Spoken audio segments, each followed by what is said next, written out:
2 games, 2 pitchers duels. Now it's time for somebody to win the series. From Carolina Softball Stadium at Beckham Field, it's Game 3 between the South Carolina Gamecocks and the Aggies from Texas A&M. Hi, everyone. Brad Muller alongside the All-American Dr. Megan Matthews-Bunning. Thanks so much for joining us here this afternoon. Well, if you like pitching and defense, you've loved this series so far. What are we going to see in Game 3? Yeah, you're speaking my language. Love pitching. Both teams have been fantastic in the circle, and it may come down to who blinks first or more likely which offense strings together some hits. Neither team has had to go to their bullpen yet, which is fantastic.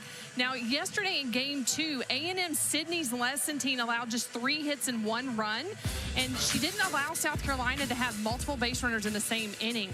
But South Carolina actually got a great effort from Emma Friedel in the circle. She tied a season high with 9 strikeouts. Now, back up to Game 1 on Friday, it was A&M Sydney Peters and South Carolina's Jory Hurd. They combined for 12 strikeouts in their complete game in a win for South Carolina. We're actually going to see that matchup again today. Yeah, the 2 teams have combined for a total of just 7 runs in 2 games, despite the great pitching. 6 of the 7 runs coming off home runs. Yesterday was A&M's Michaela Ward blasting her 19th of the year in the 4th inning. Tori Ensley had 2 of South Carolina's 3 hits yesterday, including a solo shot in the bottom of the 4th. It was her 11th of the year. In the circle for the Gamecocks for the 2nd time this weekend, it's the senior Jory Hurd. Yeah, and today is actually Jory Hurd Day, so we expect to see high velocity. She mixes a curve, a drop, a rise ball. She will throw fast up in the zone as well, and then, of course, the changeup. She was the winning pitcher for the Gamecocks on Friday night. Gets her 2nd start here. You see her numbers from Game 1. 6 strikeouts in a complete game effort, just the 1 run. As Kennedy Powell takes to the plate, the 3rd baseman.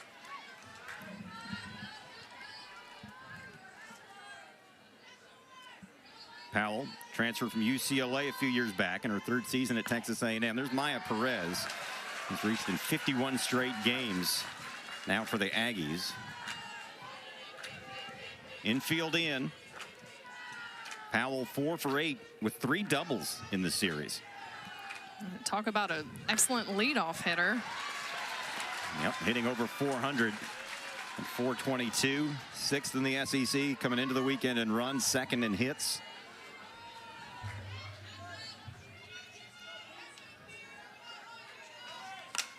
Fouled off, stays alive, still a ball and 2 strikes.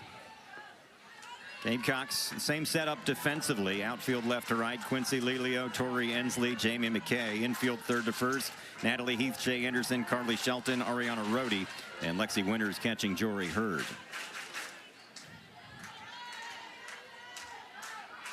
Another 1-2 to Kennedy Powell. Ooh, fouled it off their instep, it looked like. She's all right.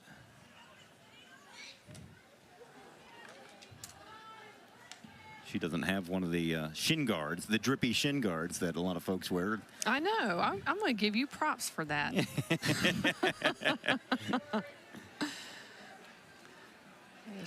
That does hurt, though. You know, especially, you know, I know it deflected off the bat, but you hit it right down into your foot. Just had to take a minute, Brad. Take a breath. Yes. Good at bat here. Another 1-2. Just missed. You can see Hurd's throwing her changeup early. That's a great spot for that. She's ahead in the count. That's a tough pitch to take. Michael Thibodeau, your home plate umpire today. Ronald Burkhart, the 1st base umpire. Vince Price, the 3rd base umpire. And Gamecock fans thought that was strike 3. Now it's a full count. Yesterday, both pitchers did an outstanding job of getting the top corners of the plate. We're consistently hitting that spot and consistently getting the call. Payoff pitch, hit in the air to right field. Jamie McKay is there, and there's 1 away. So a good battle, but Powell is retired.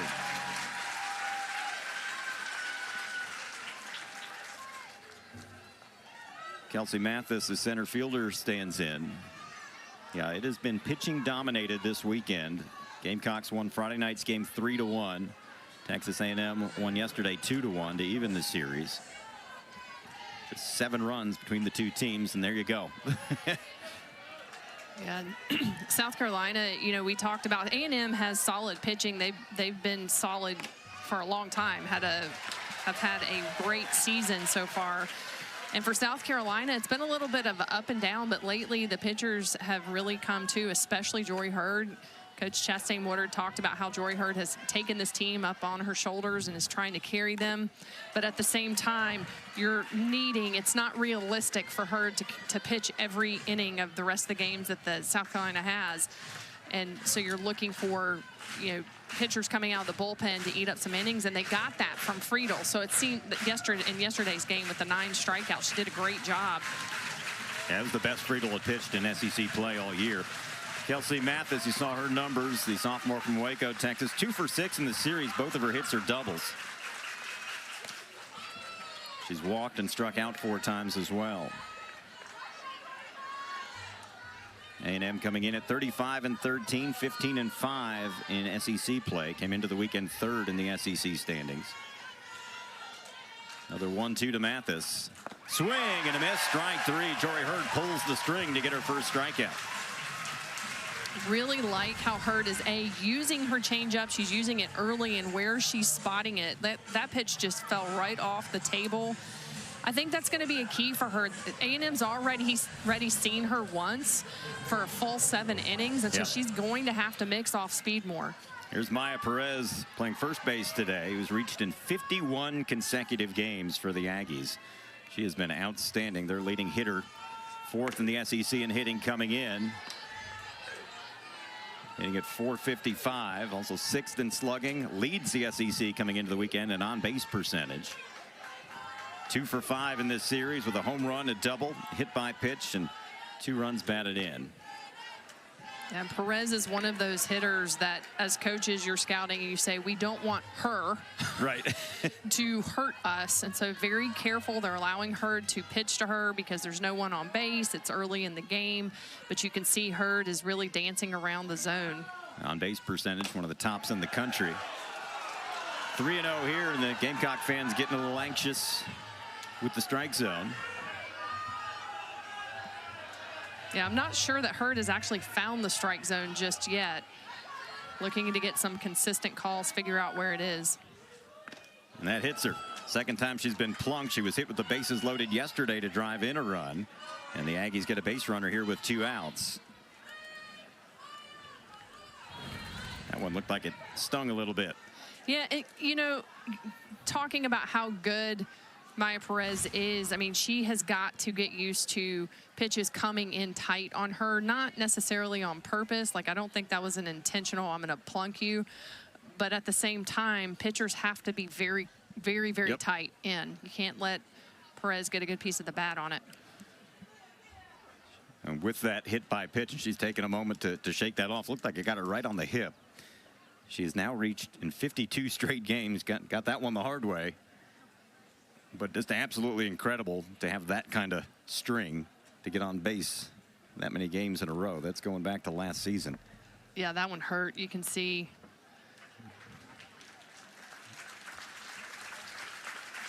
She says she's all right. 2 outs, runner aboard for the cleanup hitter. Going to be the catcher, Ariel Kowalewski.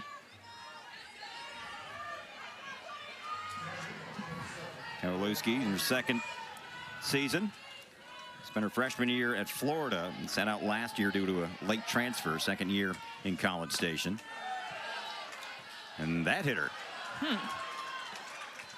Back-to-back hit batters with 2 outs, put them at 1st and 2nd.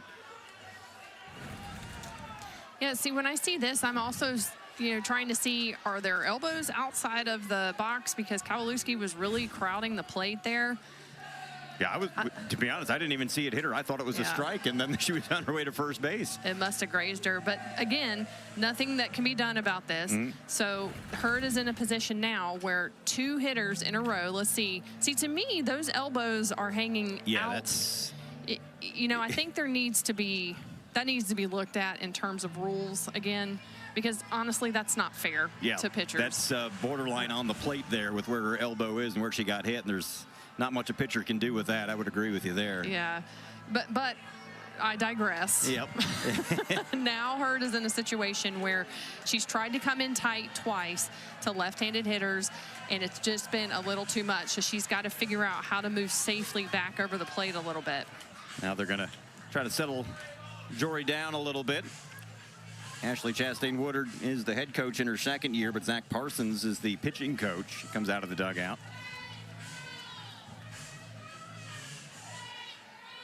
Started quietly, 2 quick outs, and then back-to-back hit batters. And the Aggies are threatening here in the first. Told you the Texas A&M 35-13 overall, 15-5, third place coming into the weekend. Carolina now 28-22, 6-14 in SEC play. They were in 12th place coming into the weekend. Yeah, and for South Carolina, maybe this part of this conversation, at least to me, would have been, listen, you've got 2 outs. We need to go hard after Dement because you've got work on deck, and she's been successful last game, so we don't want to face her in that situation. KK Dement, the shortstop, stands in. California native, takes ball 1 high. Dement 0 for 6 in the series with 3 strikeouts. Was a freshman All-American last year.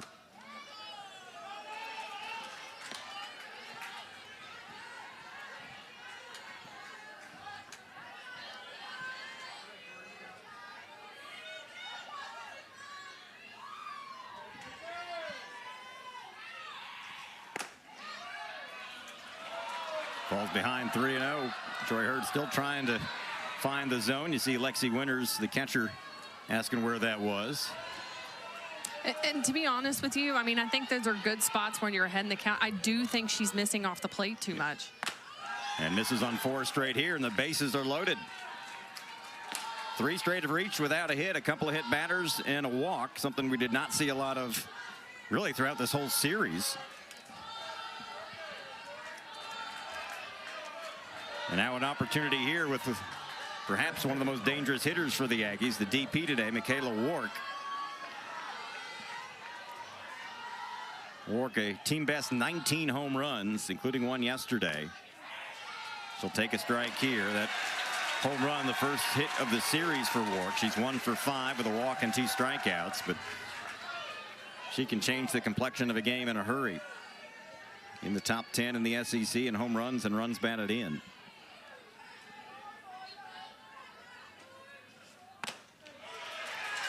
Nice location there. In on the hands, not much Wark could do with that. And this will force her to tighten up. She doesn't have anywhere to put Wark, but at the same time, like you said, Wark's been swinging the bat well. 0-2 pitch. I like the idea there. It was off the plate. I also think it was just a little bit high.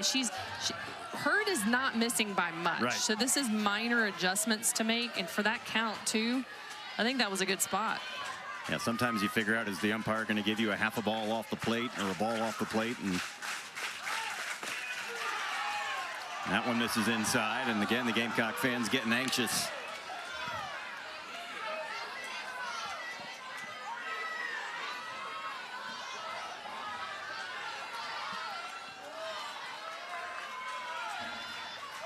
Two-two pitch. Strike 3 called, inning over. Jory Hurd gets out of a major jam with her second strikeout, gets Wark looking to end the threat, and the Aggies leave them loaded here in the first.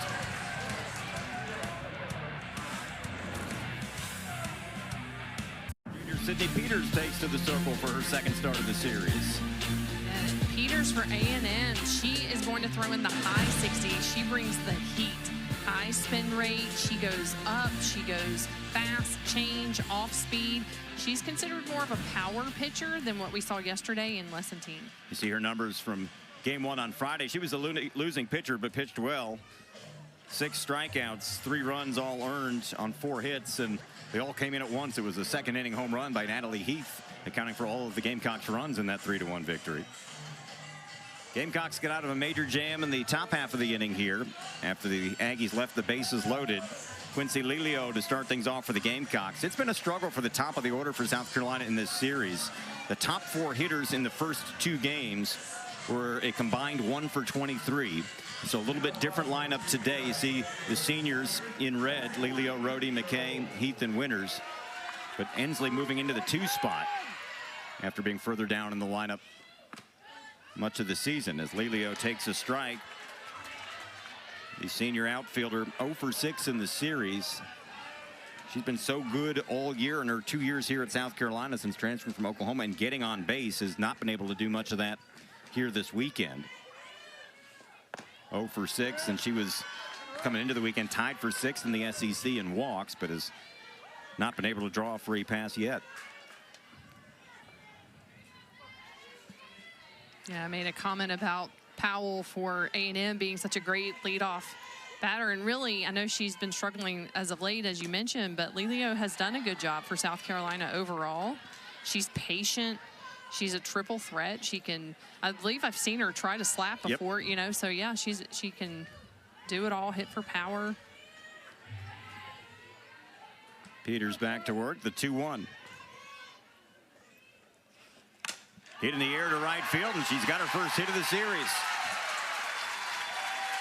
Lelio starts things off with a single. Came in on the hands, jammed her. Actually, wasn't a bad pitch by Peters, but Lelio able to muscle it into right field.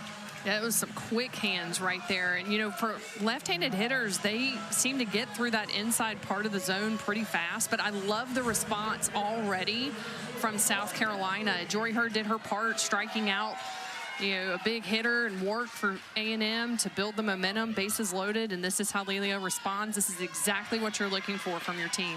Tori Ensley stands in, the center fielder, in her first season with the Gamecocks after transferring from NC State. Been hitting in the 5 spot.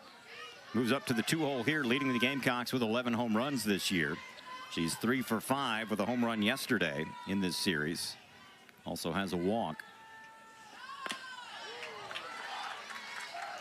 Yeah, I think for me, what that says is moving Ensley up, you're looking for, you know, she was producing in the offense, and that's what South Carolina needs the most of. So move her up so that, like the situation you're seeing here, Lelio can set her up so that if Ensley does something, maybe now there's more opportunity to score multiple runs even. Quick conference in the circle. See Ensley's career, looking back at NC State and what she's done for the Gamecocks. She's really been a nice addition, taking over center field this year as well. Yeah, she's also a player that Coach Chastain Woodard said we have to get her. We want her, when they realized that she was going into the transfer portal, and just talked about the amount of range that opens up for them when Ensley is in center field. She just covers so much ground. Peters ahead in the count here, a ball and 2 strikes.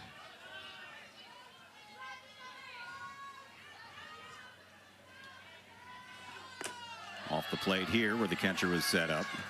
Defensively, not too many changes for A&M. Outfield left to right. Paisley Allen, Kelsey Mathis, Frankie Vrasil. Infield third to first. Kennedy Powell, KK Dement, Talon Edwards, and Maya Perez playing first base today. Ariel Kowalewski is catching Sydney Peters. 2-2, hit down the left field line. Curving foul off the wall.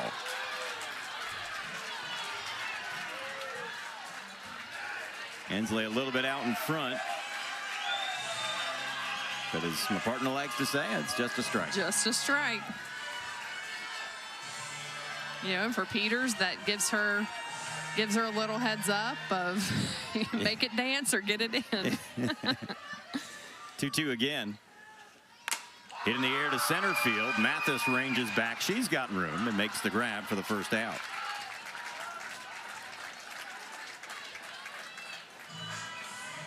So 1 out now. Here's the second baseman, Carly Shelton. Shelton moving down to the 3-hole today. Junior, nearby Lexington, South Carolina. As we told you yesterday, started her collegiate career a year early, finishing high school before coming to the Gamecocks. 1 for 6 in this series with a couple of strikeouts. And 1 hit came yesterday.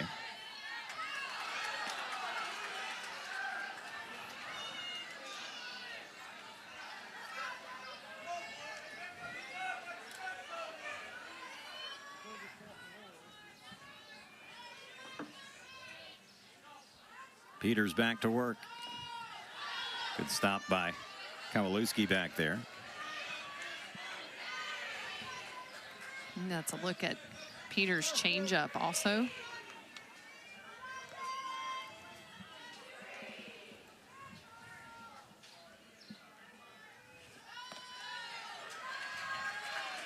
Shelton in the top 10 in the SEC in doubles coming into the weekend. Second leading hitter for the Gamecocks.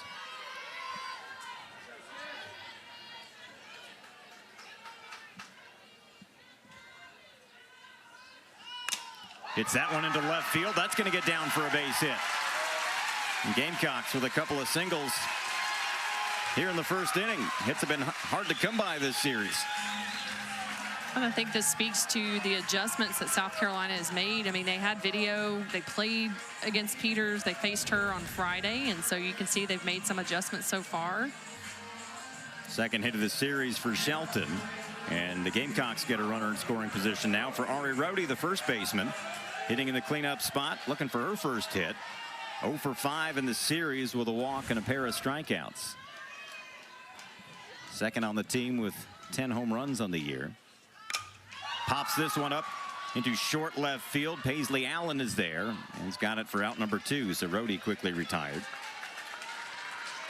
It'll take a 2-out hit to get something done for the Gamecocks. It brings up the right fielder, Jamie McKay. McKay, who's swung in a hot bat coming into the series, has cooled off in the first 2 games, as have most of the hitters. 0 for 6 in the first 2 games.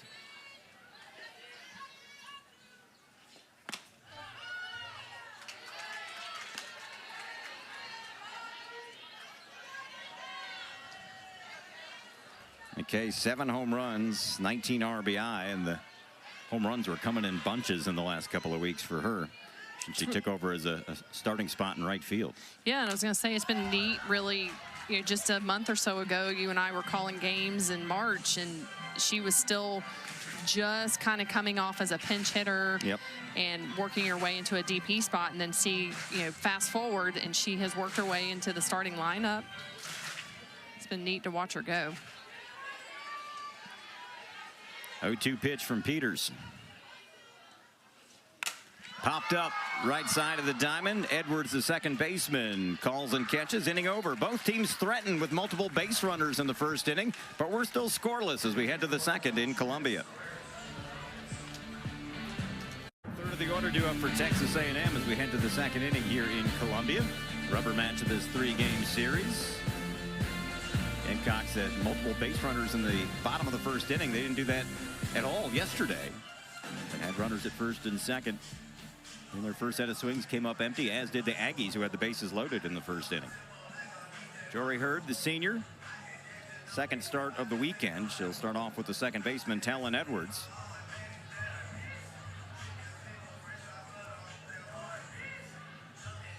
I think for both teams, we're already seeing adjustments made on both sides. You know, stringing some of those hits together. Now they have to produce, yep, but they're still doing a much better job, both South Carolina and A&M. So the numbers on Edwards: 0 for 6 in the series with a walk and 2 strikeouts. In her first season at Texas A&M after 3 years at Oklahoma State.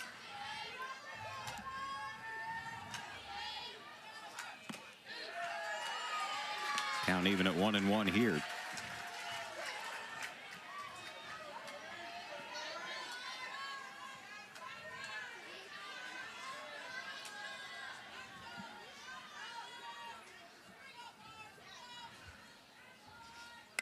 Change of pace, slow roller up the line, could be trouble. Rohde gloves, throws to first, not in time. That was basically a swinging bunt in no man's land. By the time Rohde got there, couldn't get enough on the throw, and Edwards legs it out for the first hit of the day for the Aggies on an infield single. Yeah, that's one of those, as a pitcher, you're like, are you kidding me? But good job for Edwards for legging that out. Ideally, I would like to have seen Hurd cut that off. I know Rohde called her off, and I know there's some throwing issues there with Hurd. Yep. But, in those situations, whoever gets to it first, you got to take it, yep, if you want a chance. Paisley Allen stands in, the left fielder. Sophomore out of Louisville, Texas. And that one gets away, and that's going to move the runner up. It caroms all the way up the first baseline. And another runner in scoring position for the Aggies here with nobody out. Opportunity for Allen to scratch a run across. She's 0 for 4 in the series with a couple of strikeouts, but a big opportunity here early.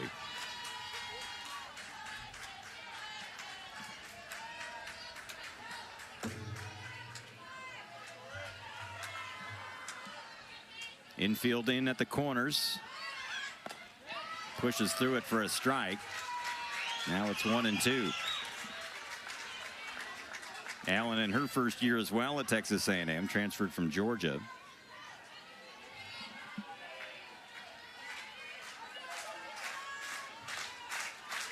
Told you yesterday, outfielder for A&M, played in the middle infield for Georgia. Slow roller left side. Anderson looks the runner back, throws to first in time. And two good things there for South Carolina. They get the out and they keep the runner at second. Yeah, that was a good response. Kind of textbook play for Anderson over there at short. But, you know, South Carolina defense needs to be on point. Brazel has been tough. Yep. Right fielder hitting in the 9 spot, 2 for 5 in the series. Again, the corners in for the Gamecocks.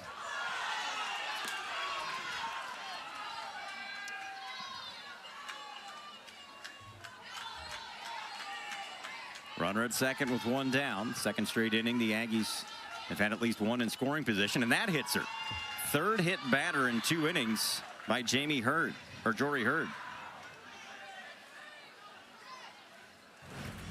Take another look at this one. And got her on that elbow guard. Yeah, that one to me clearly looked like it was in the batter's box. Yes. I will say that. I will admit that. So another situation here. Back to the top of the order for Kennedy Powell. 0 for 1, a fly to right. Now head coach Ashley Chastain Woodard out of the South Carolina dugout to talk to her pitcher. Yeah, I think this conversation is a little bit of, you know, Jory Hurd doesn't look as sharp as she has, you know, even on Friday's game. She's throwing some good pitches, but then she's just not consistent.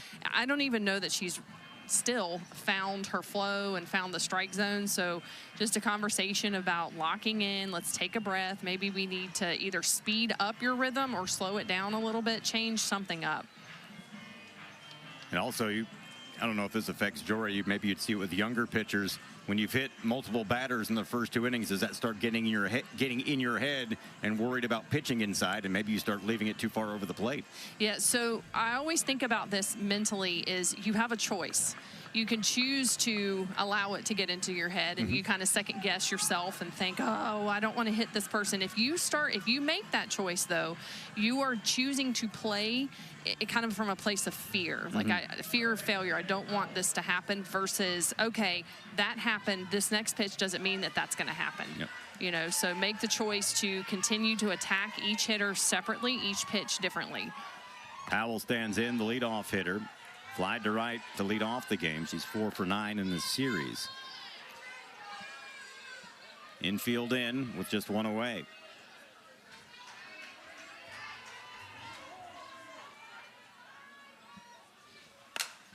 Hit foul, and it's a ball and a strike now. You know, I have to wonder, too, and I'm speaking from a player's experience, when it was my senior day and my last game on the field, we ended up hosting regionals because we didn't have super regional format then. So we hosted regionals, but we didn't know that at the time. So I thought this was it. I had one of the worst games ever. Slow chopper right side. Shelton gloves, won't have a play. Ball hasn't left the infield, and the bases are loaded. 2 infield singles and a hit by pitch. Yeah, and this was just a nice little slap, intentional slap. That was a great job. Good bat control. But just to finish my thought there is sometimes that pressure of, oh, it's my senior, it's literally Jory Hurd day. Yep. Last season game on the field. So you have to kind of wonder, did some of that kind of get to her? Because she is very hard on herself. Like, she wants to do well. So it might just be pressing a little bit. Well, for the second straight inning, the Aggies have the bases loaded. Infield in for the Gamecocks. Kelsey Mathis stands in, the center fielder, a strikeout victim last inning. Takes one up high here. And from Hurd's perspective, probably feeling like she's made her pitches, too, with 2 infield singles basically in no man's land. Yeah, and for A&M, they're going to battle. They are coached to be tough, to show it, to go all out, to take risk, you know, to win. That's how Coach Tricia Ford, she coaches, and she expects that from her players. I mean, you're top 10 team in the country, one of the top in the SEC. They're going to battle. Fisted, caught by Jory Hurd. Everybody else dives back to the bag, and that's a big second out there, fielding her position well. That was the most solidly struck ball of the day. Yeah, right back up the middle.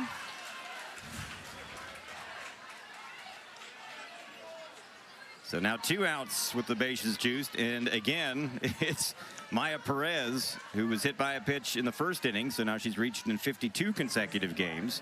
Remember, she was hit by a pitch yesterday with the bases loaded to drive in the first run of the game. We also talked about, honestly, with players like her, it's not necessarily a bad thing. Put her on. And she was hit for the 3rd time in this series, and for the 2nd straight day, she will drive in a run by a hit by pitch. And now Coach Tricia Ford arguing that's 3 times she's been hit.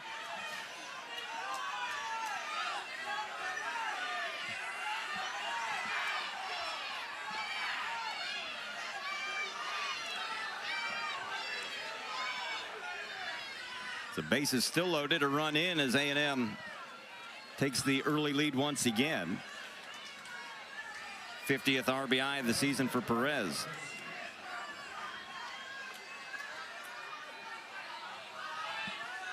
Brings up the catcher Ariel Kowalewski, who was hit by a pitch in the first inning. Yeah, if I'm Hurd in this situation, just knowing how far up on the plate Kowalewski is and what happened last time, bases loaded, I need to stay down in the zone. I need to let my defense work. 0-1. And did that hit her? It did. I didn't hear that. I didn't see that one either. 2nd time she's been hit by a pitch. That is 5 hit by pitch in 2 innings. Coach Ashley Chastain Woodard can't believe it. Remember, it was Kowalewski who appeared to be hanging over the plate last time and got the benefit of the call, and looks like she's going to get it again. Let's take a look at this. Well, we don't have the right angle there. Obviously, it hits the elbow guard. Yep. But they continue to hang over the plate. That had to have been just barely a hit. Yep. Yeah, honestly, for Kowalewski, with how she is set up in the box, I know I'm going to get hate for this. I don't care. She's over the plate. She's not all the way in the batter's box. Yep. South Carolina is challenging that ruling. Previous players under review. I think it definitely glanced off the elbow guard. See, I didn't even see that. Yep. And this didn't appear, 2nd time didn't appear that she was leaning as far as she was the first time. Let's see. I don't know that it, no, I don't think it did. And so it was ruled hit by pitch. So what they're going to look for here is indisputable evidence. So do you see any movement on the edge of the guard there? I did not on the home plate. Yeah, that view there. Do you see the ball deflect at all? These are things that they're having to look for when they're reviewing in Birmingham. So right here at what would be the point of impact. Of course, we didn't get to that one on that one. But tough sledding for Jory Hurd here, as the Aggies have really effectively taken away the inside part of the plate.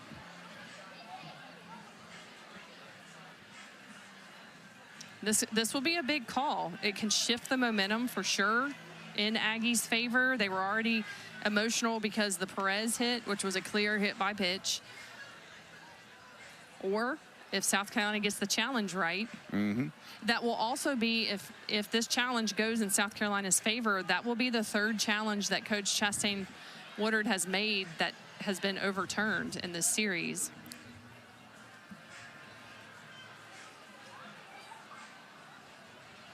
Taking a long look at this, it would be the 2nd run of the game via hit by pitch, and 2nd in a row.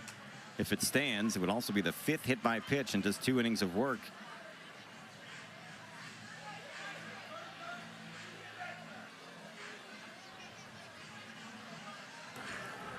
After the review, the ruling on the field has changed. The batter was not hit by the pitch. The count is 1 ball and 1 strike. South Carolina retains their challenges. Yeah, they got it right from what we saw.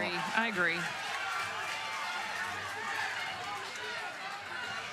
But again, you also have to wonder, you know, will Hurd get gun shy about pitching inside because of what the Aggies have been able to do? And you have to know Kowaleski's going to be up on the plate again. She is not going to change. So then the question then becomes, does Hurd change her location? Maybe work outside. You said it yesterday. You're not a fan of the elbow guards, right? I'm not. I'm more not a fan of the elbows hanging over. Yes. But so another big spot here. 2 outs, bases full of Aggies, a run in here in the second.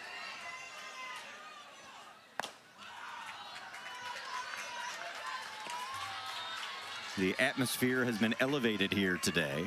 Just a scooch. I think the first 2 games, fans of both sides were appreciating some really good softball. 2-1, hit in the air to right center. McKay, long way to run, gives way to the center fielder Ensley, inning over. So some good damage control there by Jory Hurd. But the Aggies strike first. They get a run. They leave them loaded for the second straight inning. It's 1-0 Texas A&M. Still some discussions with the umpiring crew between innings. We've had a lot of plays overturned this weekend. We had one here last half inning on a hit by pitch that would have scored another run, and then we discovered the replay. The batter was not hit by a pitch. They did get it right on the replay. But on the field, you're right. Over the series, that's been 4 calls overturned as far as I can remember. 6, 7, and 8 do it for the Gamecocks in their half of the second. If the Aggies get one in the top of the frame, Kai Byers, the freshman designated player, to lead things off. The rookie from Mechanicsville, Virginia, 0 for 4 with a couple of walks and a strikeout in this series. Byers started the season kind of in that platoon in right field, and then that became Nia McKnight's job for a while before Jamie McKay took over. Now Byers has been swinging the bat a little bit better and back in the lineup as the DP.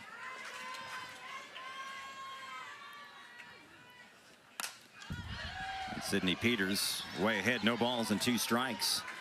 And you have to know, coming off that inning, how it ended previously with the overturn call, bases loaded for A&M, that they're fired up, and you can see it. I feel like Peters has picked up picked up her spin a little bit.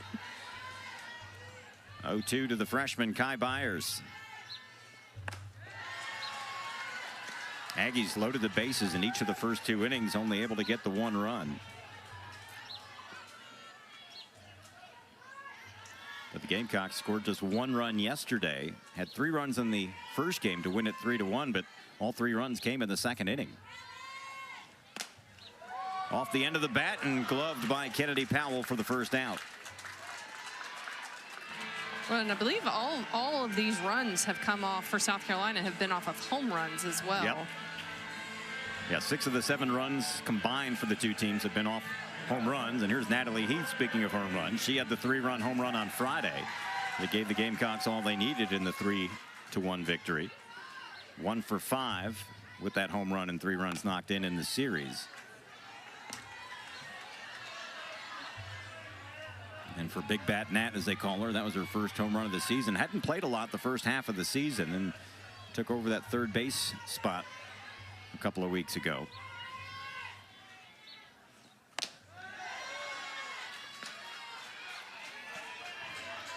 Well, this is, excuse me, this is the rubber match. I mean, both teams want to win. South Carolina has only had 1 SEC series win, and so Coach Chastain Woodard talked about how they are in fight mode. They're fighting for every win, and I think you can see that in their play. But for A&M, I mean, they've been on a roll. Yes. And they're fighting for seeding and positioning and all the things. And plus, Coach Ford, I don't really think she cares about that. She just wants to win. Yep. She's a competitor. 1-2 pitch to Natalie Heath, hammered foul. Yeah, the Aggies have won 5 out of 6 series this year. They beat LSU on the road 2 out of 3. They swept Kentucky at home, lost 2 out of 3 at Texas, their only series loss. Won 2 out of 3 against Georgia at home, swept Ole Miss on the road, and swept Mississippi State at home. And trying to get another road series here. You see their schedule, what they've done. Texas, the only series loss. Off the plate there for the Gamecocks, as we told you, they got their first series win last week at Missouri, taking 2 out of 3. They were swept by Texas as well.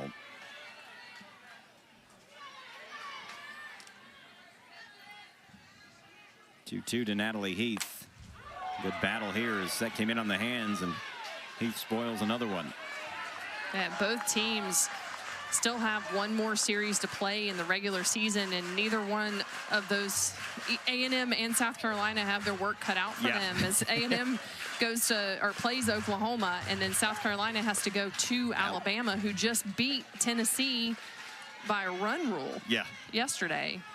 2-2, change of pace, and got Heath swinging for the second out of the inning and the first strikeout for Peters today. And quickly 2 up and 2 down for the Gamecocks. It was a nice battle on both ends here, but that is a dirty little changeup from Peters. 2 outs, bases empty for the catcher, Lexi Winters, hitting in the 8th spot. Winters 2 for 5 in the series. Those 2 hits came on Friday against Peters. It was 0 for 3 yesterday. Winters in her second season here in Columbia after coming over with Coach Ashley Chastain Woodard from Charlotte, the everyday catcher.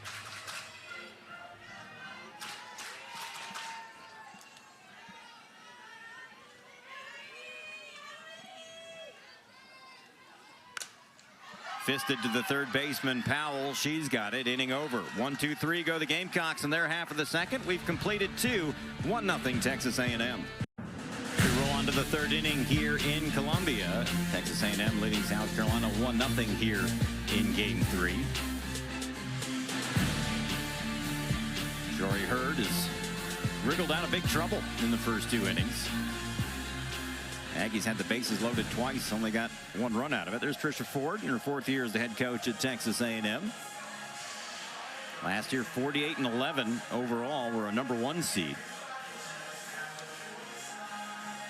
Coach Ford has done really great things at A&M in such a short amount of time, and I can tell you, just based off of what she has told us about her, not even just the product on the field, is she is a competitor. Oh, yeah. She is fiery, and she is there to compete, and she wants players like that, and she will coach them to stretch them out of their comfort zone, but she is very transparent about that during the recruiting process, so hats off. Here's KK Dement, the shortstop, who walked in the first inning. Gamecocks a little bit shifted in the infield. She gets a bunt down the other way. Hurd's going to have to hurry, spikes the ball, and won't get her. And that has been a problem for Jory Hurd, throwing to first base overhand. You see the indecision where she maybe thought about going underhand and ends up just spiking it. And it's another base runner, the 3rd infield hit of the day for Texas A&M. Yeah, and South Carolina knew that the small ball game was going to come back to play, especially with Hurd and Heath both in the game. And that bounce pass that you saw there is actually something that South Carolina has been practicing with Hurd because of the issues that she's had throwing overhand to first. You've got to be real careful with that as a coach, in the sense of you don't want to talk too much about it, but you've got to address it. Line drive to Lelio, makes the grab in left field. That was hit on the nose by Michaela Wark. And it's a big first out. Wark now 0 for 2. Yeah, and Hurd has managed Wark pretty well so far today. But just to finish the thought on the overhand throw, that is an issue that pitchers sometimes run into. I myself struggled with that as a player at some point. But if you're not careful, fans included, you can cause yips. Yep. So you want to be real delicate with how you address that situation. Second baseman Talon Edwards stands in. She had an infield single to lead off last inning, came around to score the lone run of the game. Now 1 for 7 in the series.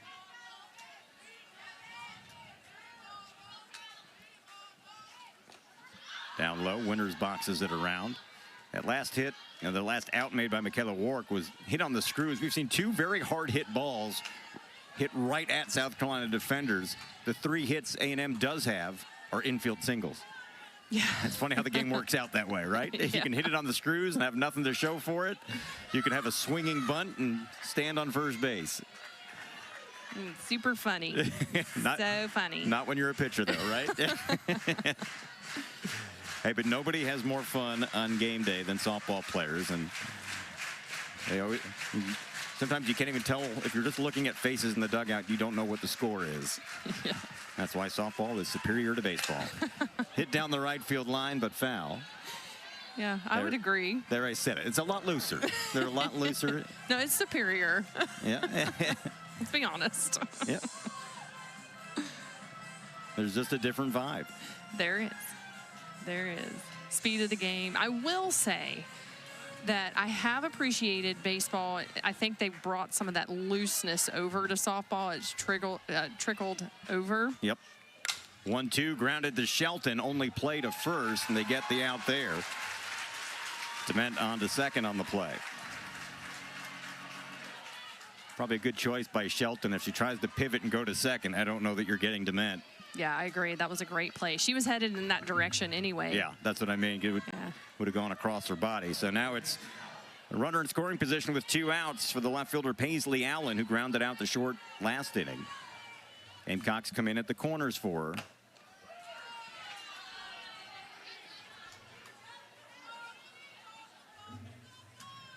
Coach and Jory Hurd wants a new softball.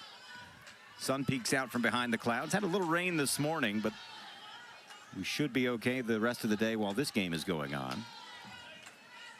And I'm kind of like, yay, but at the same time, I know down in Florida, we've been in the worst drought in 30 years, so this whole southeast needs rain. If you don't want it, we'll take it. Swing it on down. I'll take a little bit after the game so I don't have to water my grass. You know, I'm cheap. I don't like a high water bill, so.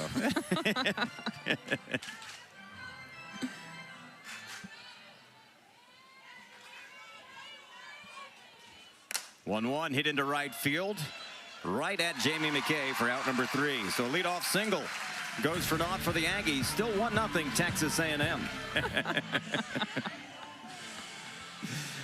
9-1-2 due up for the Gamecocks in their half of the third. Shea Anderson to lead things off. The Gamecock shortstop looking for her first hit of the series. Sydney Peters continues to toil in the circle. Gave up a couple of hits in the first inning, then set down the Gamecocks in order last inning. Anderson, the sophomore, in her first year as a starter for the Gamecocks. 0 for 4 with 3 strikeouts in this series. 1 run, 3 hits, no errors for the Aggies. No runs, 2 hits, no errors for the Gamecocks today.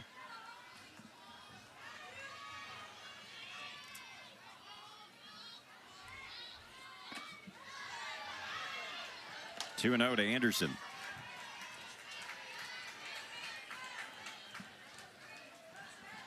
Mentioned Texas A&M playing Oklahoma next week. Gamecocks traveling to Alabama, one of the toughest places to play. I can concur. I've actually pitched in that. Yep. It's, I mean, to start off, Alabama is usually very good. Yeah, to start we'll start there. But the fans there are great. They fill up the stadium. Yeah, and you know, Coach Murphy in Alabama, he's been doing that. He really set the tone for the rest of the conference decades ago, because even when I played 20-something years ago, you know, they were still filling up their stadium. Anderson pops this one up in foul territory. Powell, the third baseman, is there, makes the grab, and there's one away. 6 in a row, sat down by Sydney Peters now. Back to the top of the order for Quincy Lelio. Had a single back in the first inning. Got to second base, was left stranded there. It was her first hit of the series, now 1 for 7.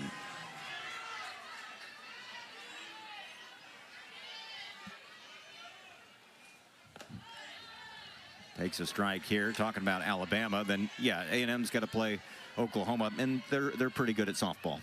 Just a wee bit. Especially the last half decade or so. And what they're doing this year is ludicrous with the amount of home runs they're hitting. Quickly 0-2 on Lelio. Yeah, Oklahoma's going to be tough. It really is incredible, the number of home runs that they that they've been hitting, like you said. I mean, I don't even know what the count is today, but the last count I saw was 165, which is so far above even the second place team. Yeah, they double. I think Florida was second in the SEC in home runs, and I think they basically doubled up. Yeah, yeah.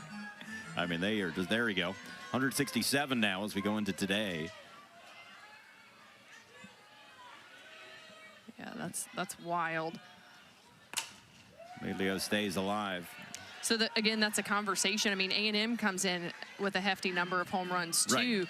But thinking about similar conversations here, A&M, and then also as they're facing Oklahoma, as a coach, I'm talking to the pitchers. Look, there probably is going to be a long ball or two, you know?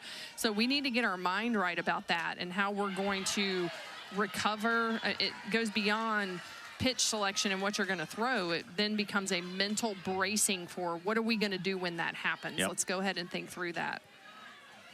Good battle here as Lelio fell behind early, and she spoiled off a few to stay alive, but still nothing in 2. Peters back to work.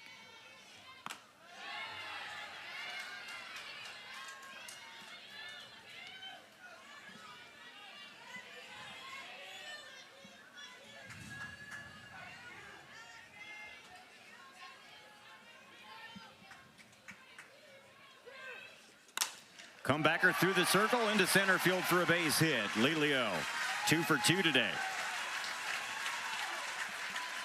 That was a great battle by Lelio to hang in there. She was behind in the count, and Peters had pretty much thrown everything at her. That wasn't a great pitch to hit, and Lelio still was able to get a good piece of the bat on it. Here's Tori Ensley, the center fielder. Ensley 0 for 1 today, a fly to center in the first inning. 3 for 6 in the series, had a home run yesterday, her team leading 11th of the year.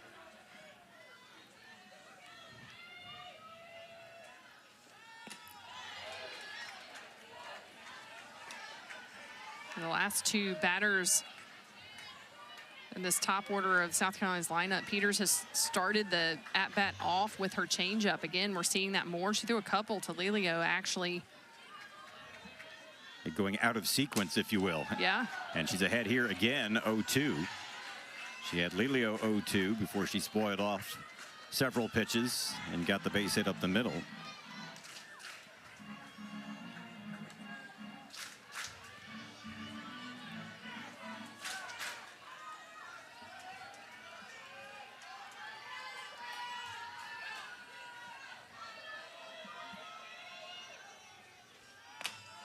Off the plate, didn't chase.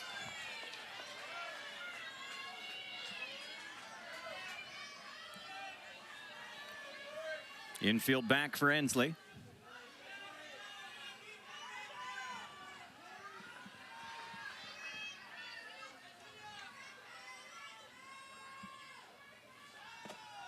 Misses outside again.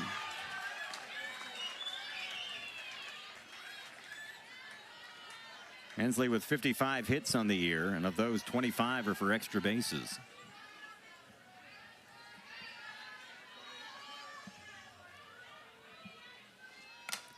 Popped up right side. Perez in foul territory makes the grab, and there's 2 away.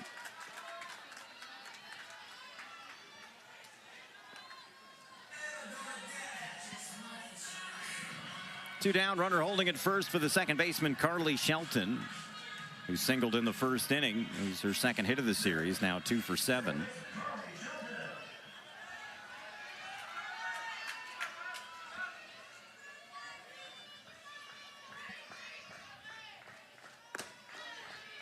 Takes a strike here. No changeup on the first pitch to Shelton.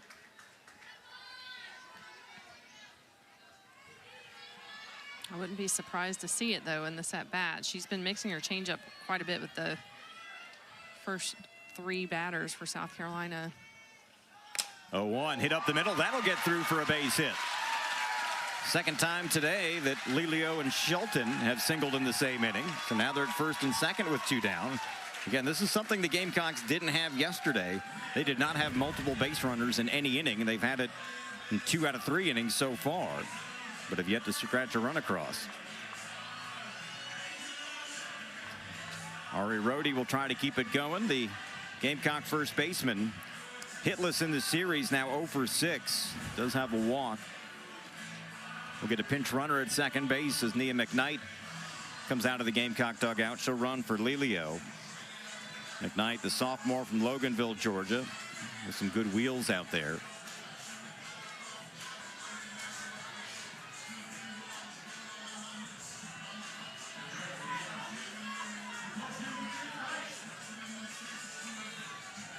Gamecocks with 4 hits, all of them singles, as Rhodey steps to the plate.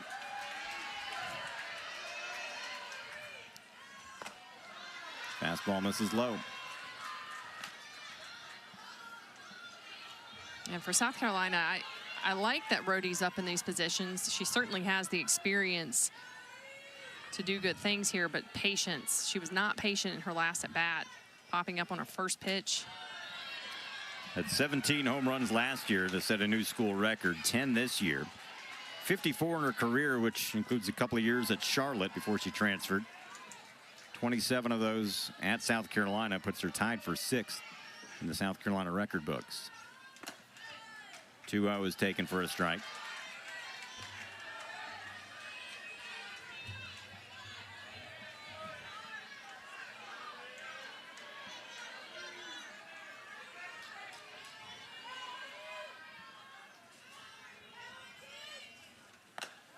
Checked her swing and a pitch high and tight.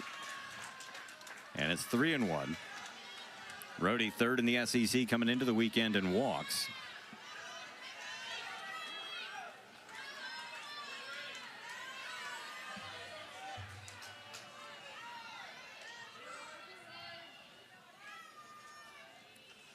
(3-1) misses high and tight, and the Gamecocks have loaded the bases with 2 outs. First walk allowed by Peters today. And an opportunity for South Carolina. Now we'll get a little conference in the circle, starting to wiggle their toes a little bit in the A&M bullpen. Jamie McKay will be the hitter.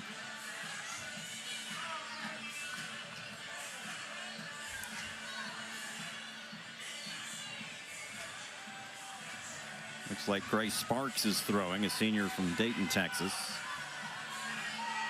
Here's Jamie McKay, 0 for 1, a pop-up to second to end the first inning. 0 for 7 in the series, however. Bases full of Gamecocks with 2 outs in a 1-run game.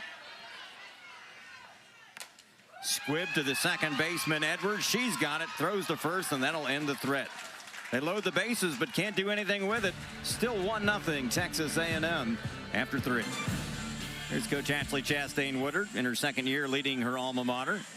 After 5 years as the head coach at Charlotte, took over a team last year that had gone 36-24, but just 8-16 in the SEC the year before, and all they did was win over 40 games and host the regional, host the super regional. We're 1 pitch away from getting to the Women's College World Series.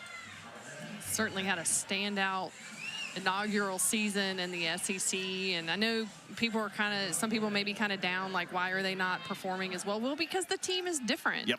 And players are different, and especially with the transfer portal and all those things, it's just going to take a little bit of time to build that consistency. Yep, Gamecocks had to replace 4 starters from that team, not including their #1 pitcher from a year ago. Frankie Vrazel to lead things off, the right fielder, hitting in the 9 spot. It'll be 9-1-2. She was hit by a pitch in the second inning.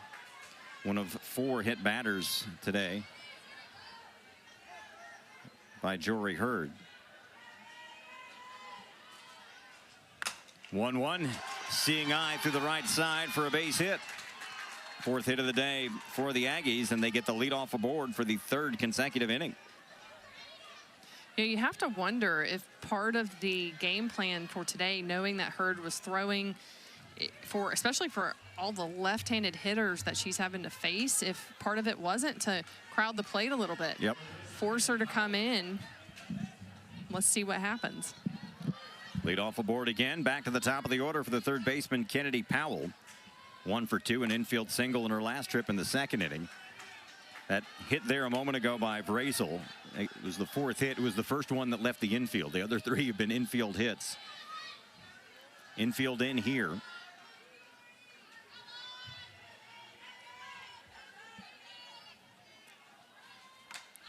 Fouled straight back. Both teams have had some chances in this one. Through the first 3 innings, the Aggies stranded 7 base runners. They did get that run in the second inning, but left the bases loaded in the first and the second. Gamecocks have stranded 5 base runners through 3 innings. They had the bases loaded last inning. Next pitch, bunted foul. Ball and 2 strikes now to Powell, who's been everything you want as a leadoff hitter, not just in the season, but in this series. 5 for 10.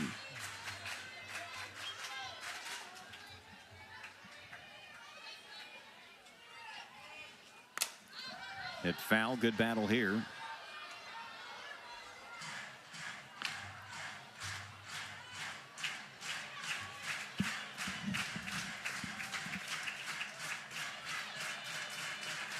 Brazel over at first. Another 1-2 pitch to Powell. Hit down the right field line, but foul.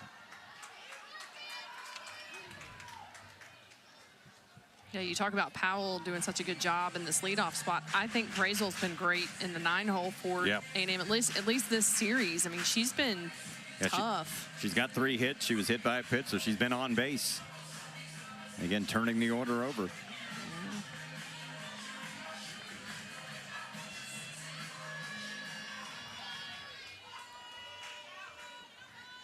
1-2 again. Got her swinging. Big punch out there to get the tough hitting Kennedy Powell. 3rd strikeout for Jory Hurd today, and a first out here in the 4th. Yeah, and this was a changeup, and this just kind of goes to show the changeup does not have to be in the strike zone to be effective. It's how you sell it. Good job by Winters back there to keep the ball in front. Well, not a lot of yeet on that throw, but a strikeout nonetheless. Brings up the center fielder, Kelsey Mathis. 0 for 2, a strikeout and a line out. This one left side. Anderson flips to second for 1. Relay to first, not in time, but they get the leading lady. Good play there by Shea Anderson. And there's 2 away. This was hit well, but Anderson positioned perfectly. Mathis reaches on the fielder's choice. Yeah, it just takes a little more pressure off the defense, especially with Perez up to bat. Yeah, Maya Perez been hit by a pitch twice today and 3 times in this series. Last time was hit with the bases loaded in the second inning to account for the lone run. And that's something she did twice yesterday. She was hit by a pitch with the bases loaded to account for their first run. Coach Tricia Ford was not happy last time she was hit by a pitch, saying that's the 3rd time she's been hit, which is factual. Yeah, that's facts. I don't. I really don't think that those were intentional hits at all. I think that Hurd was struggling to find the strike zone and to be consistent. Yeah, she's hit 4 batters in this game. Yeah. So it's now you can see they're going to pitch to her, but intentionally walk her and take your chances with the cleanup hitter. Yeah. And you may be wondering, well, why don't they just stand up and have the catcher move out? Well, because that's really awkward for a pitcher. I mean, you do practice that, but it's just easier for a catcher to be able to in the down position, and it also opens up the opportunity here for like what you just saw if Winters had a play to pick off the runner versus standing up in that unnatural position. Perez with 17 home runs on the year, and she'll get the intentional walk here. Second walk allowed by Hurd today. So puts him at first and second with 2 outs. Another runner in scoring position for the Aggies for the catcher, Ariel Kowalewski, who was hit by a pitch in the first inning and flied out to the center fielder, Tori Ensley, to end the second.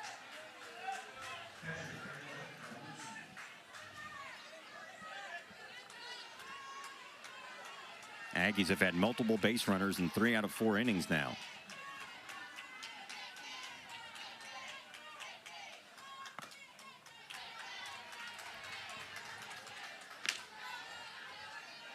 Even Coach Ford talks about Kowalewski and just how she's a pesky hitter. Coach Ford was a pitcher herself, so she can, say these things. And I agree, you have these hitters, they just find ways to get on base, and it's kind of like, are you kidding me with that?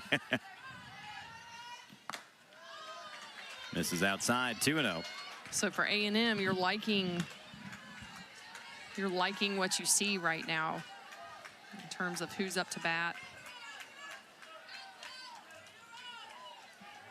Kowalewski hitting .393 on the year. It's how the game is and how good A&M's lineup is. You're walking obviously a home run hitter to get to a .393 hitter, and that's how much protection there is in this Aggie lineup. Okay, you're not gonna pitch to the girl with double-digit home runs, one of the two in the teens with home runs. And all right, here's a .393 hitter coming at you that's got a lot of extra base hits too, with 7 home runs and 15 doubles. Yeah, and just finds ways. Yeah, that really is a great kind of mix in there in the lineup. And you can see South Carolina, I think Hurd is kind of laying off to Kowalewski right now, and that's probably what South Carolina coaches are seeing, hence the timeout. See A&M's offensive numbers here, all four ranked in the top 30 in Division I. They can do a lot. They have done a lot. Yep. It's a tough lineup to pitch to, especially second time around in terms of games. Third time through the order right now for Hurd. 2-0 pitch fisted to Rhodey at first. He'll step on the bag, inning over. The Aggies get 2 aboard with 2 outs. They leave them stranded. Still 1-0 Texas A&M. Who's obviously held the Gamecocks scoreless on 4 hits today. All singles, has struck out 1 and walked 1. Kai Byers set to lead things off. The freshman 0 for 1 today. Lined out to the third baseman Powell to lead off the second inning. 0 for 5 with a pair of walks in the series. Well, and I think if you look at the stat line so far, that just shows you these teams aren't that much different right now. They're going toe-to-toe. I mean, the only difference on the scoreboard, both teams have 4 hits. The only difference is A&M has scored 1. And, you know, put something together there by just putting the pressure on. But these teams are battling, and that's to be expected. I mean, second time through seeing these hitters in terms of they saw these same pitchers on Friday, both teams. And now we're working on, you know, for Peters, this is only her second time through the South Carolina lineup.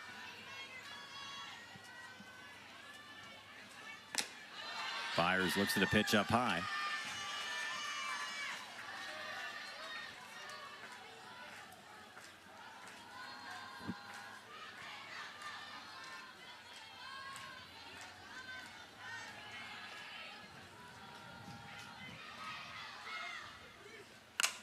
Line drive up the middle, and Kai Byers has her first hit of the series. Third time today and second straight inning that the Gamecocks have gotten the leadoff aboard. Now they got to find a way to scratch one across. Most of the hits the Gamecocks have had today have been right up the middle. Yeah, and so if I'm Peters, I'm thinking these pitches or these hits are coming right back at me up the middle. I may be leaving them over the middle of the plate some, so just working on trying to get those off on the corners. There's Natalie Heath, the strikeout victim in the second inning. She squares here, pops it up, and it's going to be caught by the catcher Kowalewski. So Nat Heath unable to get the bunt down. Had not had a sacrifice attempt all season and comes up empty there. I was going to ask the question there because of the Gamecocks' struggles to get runs across and getting the lead off so many times. Do you bunt with a power hitter up? Well, they did, and it didn't work out. Yeah, and unfortunately, it's one of those things where you're trying to manufacture runs, and I don't disagree with the decision to bunt there. Brings up Lexi Winters, the catcher, 0 for 1 today, grounded out to third to end the second inning. But yeah, with runs being hard to come by, why not try something different, put the pressure on the defense, and get that runner into scoring position with less than 2 outs? Sure. But of course, you got to get the bunt down. Winters in an 0-2 hole now. Winters 2 for 6 in the series. 2 hits came Friday against Sydney Peters, but she got the better of her in the second inning, did Peters.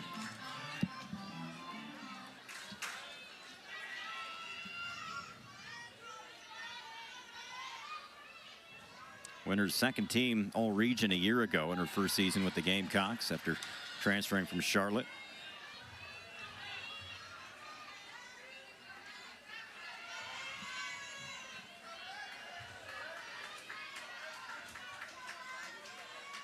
Infield back.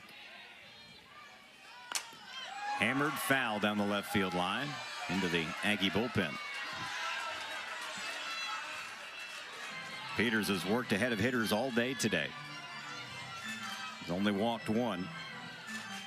Peters has been solid in the circle for A&M. Like I said, I think just with some of those hits that are coming back up the middle, I think she's just leaving them over the middle of the plate. But the defense has been helping her out, and she's been helping herself. She's not allowed, really, one hit to kind of turn into a bunch.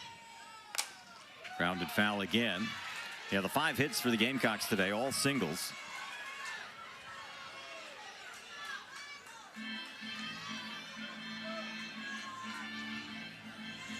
In this series,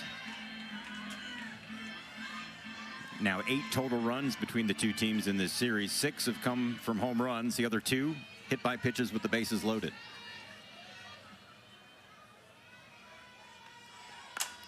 Another one down the left field line, but foul. Well, you've seen Winters out in front of the last several pitches and has hit a few hard. If you're Peters, what are you throwing here? I hate these questions because then it's always the opposite.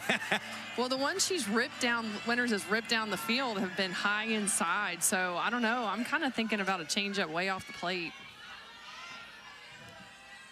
1-2, grounded to third. Powell's got it, throws to second. They get the out there. Return throw to first, not in time. But they get the leading lady for the second out. I was close. Yeah, well, Megan, that's why you're the best I've ever worked with. What? What? Can you say that again? You don't just throw something out there like that lightly.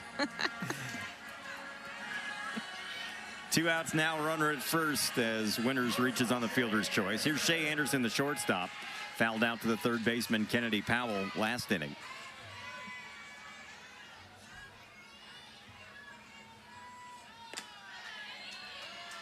As we said at the top of this inning, both teams have had opportunities. A lot of leadoffs have reached. A lot of runners left on base today.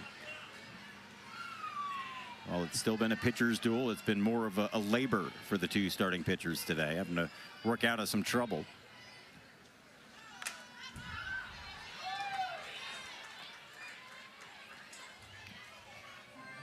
I think this game, like you're talking about, the laboring, having to work out of the trouble, those third games in the rubber match, you know, that's great preparation for what they're going to face in the SEC tournament and possibly in the postseason. You think about the SEC tournament, a lot of these teams have seen each other a lot. Yep.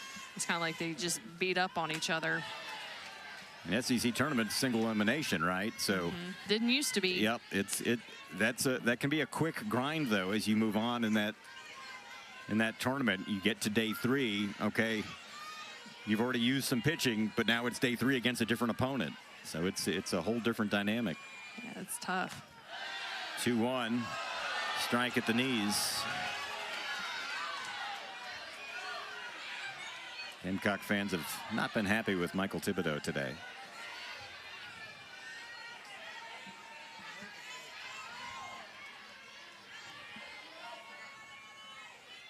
Two hits her. Well, we've seen a lot of that on the other side, and the Gamecocks get plunked for the first time today. Puts them at first and second and turns the order over. Take another look here. I think that was supposed to just be a rise high inside, just kind of snuck too far in there. But for South Carolina, man, you're in a good spot right here. Top part of the lineup. Lilio has had 2 hits to get on base. Now this time, though, you have runners in scoring position. Yep, going to get a pinch runner at second base for the catcher, Lexi Winters, as Lexi Shaver comes out of the dugout. Transfer from Kennesaw State.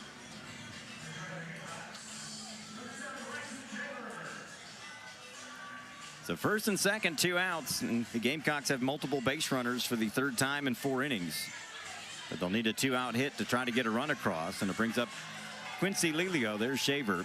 Lilio 2 for 2 today, a couple of singles. And she's been stranded at second and third. Takes a strike here. See, in the previous at-bats, Peters has done a nice job, particularly in Lilio's last at-bat, mixing that off speed, and she was starting the at-bat off with off speed. So you have to wonder, Lelio, is she guessing? Is she going to be sitting, waiting for a changeup? There it was. Yep, and now she's in an 0-2 hole. Now Peters can throw what she wants. Way ahead, no balls and 2 strikes. And that just kind of goes to show you, without seeing the outcome of this at-bat yet, I mean, your previous, the way you pitch can set up the next time how you pitch to a hitter. 0-2, too far inside. It reminds me of a Greg Maddux story I heard where he was pitching against the Astros and purposely gave up a go-over ball in a or an easy pitch in a blowout game against the Astros to set up for when he knew he would see them in the playoffs. 1-2 up high. Kind of getting in the hitter's head of what to expect in certain situations. Were they already losing? No, they were up by a whole bunch. Oh, it was, okay. Late in the game. And I was going to say, I'm not trying to lose a game now. But nope.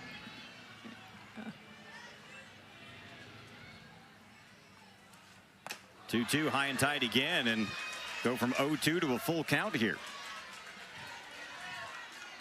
I think Peters just trying not to give Lelio anything good to look at. I honestly wouldn't be surprised to see a changeup here. 3-2 count. Runners will be off on the pitch. The payoff to Quincy Lelio. Hit in the air to right center field.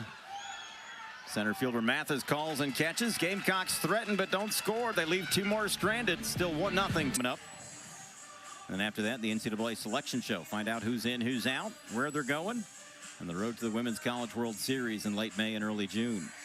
Got a good one going here for the 3rd day in a row as we head to the 5th inning. 1-0 Texas A&M. They'll send the 5, 6, and 7 hitters to the plate against Jory Hurd as the sun peeks out from behind the clouds again. KK Dement, the shortstop, to lead things off. She's reached twice today against Hurd. A walk in the 1st inning, an infield single in the 3rd.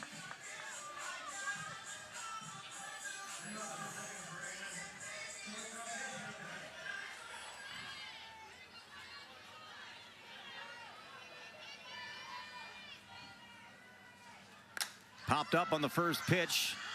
Carly Shelton, the second baseman, calls and catches. 1 pitch and 1 away.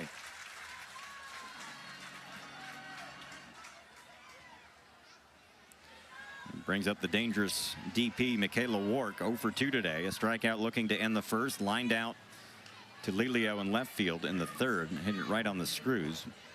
She had the home run yesterday. That proved to be the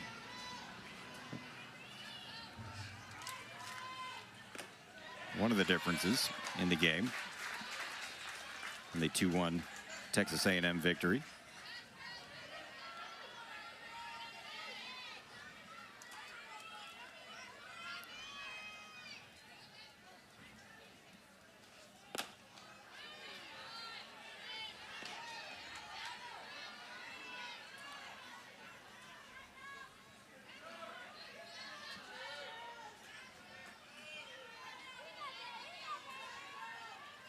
Jory Hurd back to work. Now a ball and 2 strikes on Wark. That's what she did yesterday. It proved to be the difference in the game in the 2-1 victory. As she goes opposite field for her 19th home run of the year. And it was a moonshot over the right field wall. Swing and a miss, strike 3. Good change of pace there for Jory Hurd, and she collects her 4th strikeout. Really like that low in the zone changeup. Looks like Hurd is starting to settle in. I feel like she's starting to find her rhythm. Good location there. Had Wark completely fooled. Quickly 2 up and 2 down for the second baseman, Talon Edwards. 1 for 2 today, and infield single in the 2nd inning. She came around to score the lone run. It's also grounded out to second. And hits that one into center field. Tori Ensley is there to snare the line drive. And for the first time today, the Aggies are retired in order here in the 5th. Nothing doing for Texas A&M. They still lead it 1-0. Gamecocks looking to rally, their defense making plays. Game series, here's part of what's at stake. Obviously, the Aggies looking for their 6th SEC series win in 7 tries. Gamecocks looking for another top 10 win. Of course, both teams playing for to move up in SEC standings and play for positioning for the NCAA tournament as well. 2, 3, and 4 do up for the Gamecocks in their half of the 5th. They've left 7 base runners in the first 4 innings and have had multiple base runners in 3 out of the 4. But Sydney Peters in the circle continues to work out of some tough spots. Tori Ensley set to lead things off. The Gamecock center fielder 0 for 2 today. A fly out to center and fouled out to first base. 3 for 7 in the series.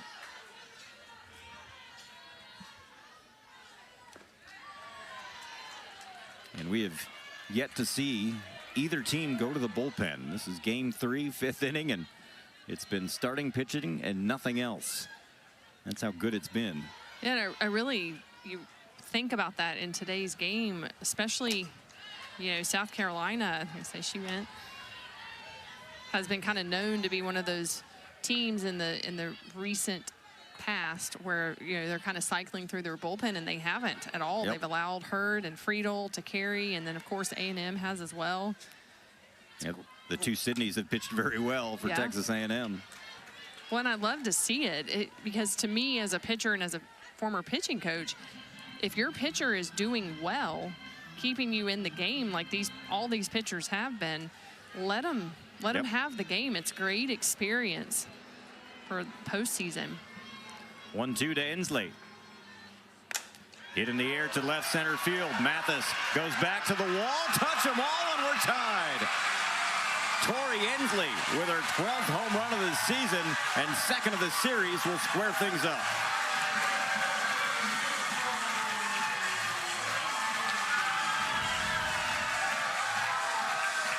That was a changeup by Peters, and Ensley does such a good job just sitting, waiting on that. She was out her first 2 at-bats, but she had solid contact on those hits, or on those, you know, they were outs, but she had made solid contact. She was due. 41st RBI, 12th home run, and the Gamecocks tie it up on their 6th hit of the day, their first extra base hit.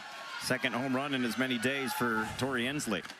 Carly Shelton fouls off the first pitch.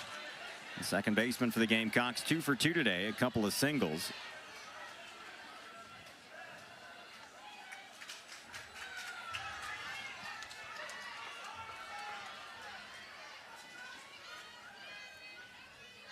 Third home run of the series for South Carolina, 1 in each game. Checks her swing at a pitch inside.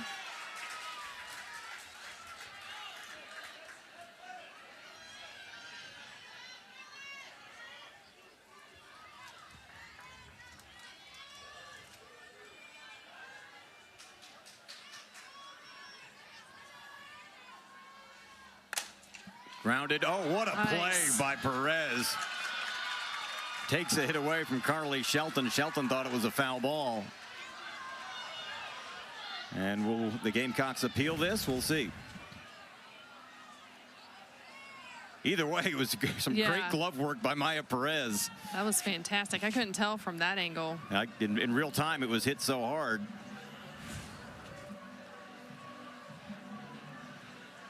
Gamecocks have won their appeals, what, 4 times in this series. This one happened so fast, I couldn't tell you. Yeah. But Perez showing she can do more than just hit home runs. She can do some glove work as well. Yeah, and if that gets past her, that's easy. That might have been a triple. Yep. 3 umpires discussing. I don't know if an official appeal has been made yet. And now they will review.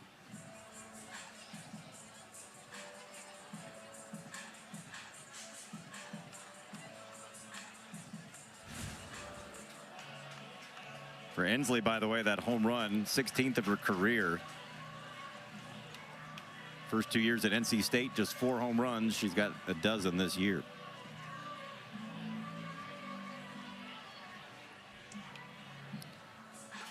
This is probably worth it to take another look for the Gamecocks. The ruling on the field is a fair ball. The ruling on the field is a fair ball and an out at first. South Carolina is challenging that call. Actually, we're going to have an umpire review, not a challenge from South Carolina. So it's an umpire review. Players in the review. So the umpire is calling for the review. Which means it won't count against a coach. Now Coach Tricia Ford asking for clarification on that. She's probably questioning why it's not a coach call. It's hard to tell from the angle we get. Obviously, she lands in foul territory, but since the camera is not set right on the baseline, you can't really tell.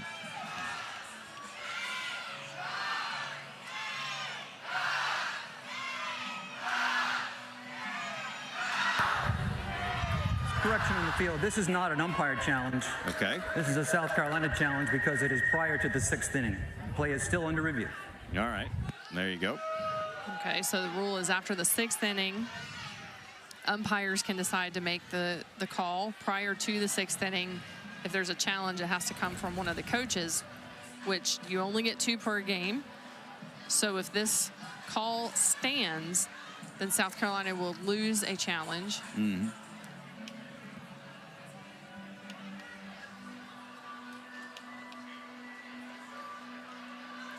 Gamecocks did win an appeal earlier today. Yeah, South Carolina has won all of the challenges so far. This one's going to be tough. Just, Birmingham has a few different angles than what we can see from my understanding, so they're going to have to piece this together. And again, the initial call was fair ball and an out. Again, it's where she catches it, not where she lands. That you have to think they're going to have to be looking at shadows. Right. After review, the call on the field has changed. It's a foul ball. Okay. Gamecocks still perfect in their challenges this weekend. South Carolina retains their challenges. 1 ball and 2 strikes on this batter. All right, so still now nobody out and a 1-2 count on Carly Shelton, still alive for the moment. Still a heck of a play. Yep. Because that could have gone either way. But now that is 5 challenges that have been overturned.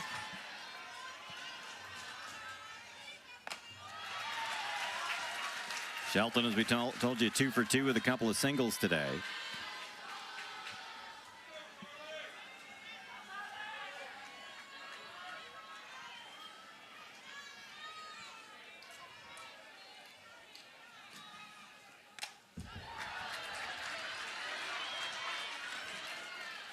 You have to think for South Carolina, because it's gone to their favor each time, that's 5 plays that could have changed, the situation, the outcome even, who knows, of the game. Yeah, so the whole direction of the game. Yeah. So thankful for video review. I mean, at the end of the day, you want to get the call right. Right. To be fair to the players on the field, and obviously in 2026, you have the technology to do that, especially at this level when you have more cameras. Absolutely. Payoff pitch to Carly Shelton. We'll have another one.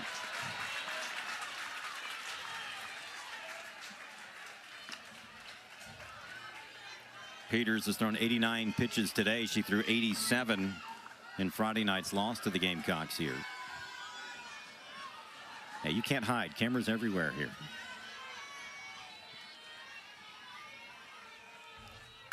Hit in the air to right field. But Brazel is there. She almost overran it. Solid shot off the bat of Shelton, but it's the first out here in the 5th. Brings up the first baseman, Ari Rohde, still looking for her first hit of the series. 0 for 6 with a pair of walks in the series. 0 for 1 with a walk today. And now Coach Tricia Ford out of the A&M dugout. A couple of hard hit balls by the Gamecocks this inning. 1 for an out, 1 for the home run. And will we have our first call to the bullpen by either team in this series?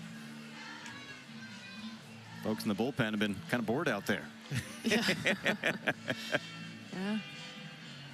And Coach Ford, she has trust in her pitchers, and Peters is one of her aces, and so she's probably having a conversation with her, like, how are you feeling? What are you thinking? This is what I'm seeing.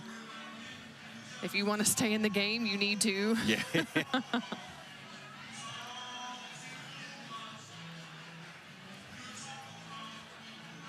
And she will indeed stay in the game.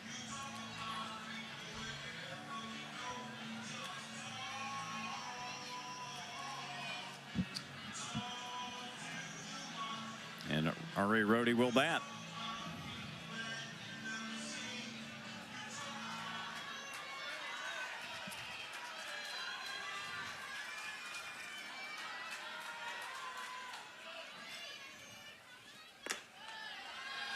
Misses low.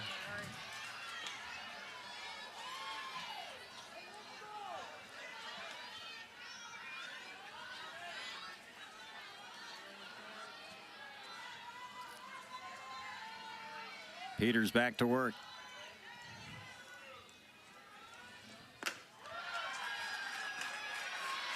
Falls behind 2-0.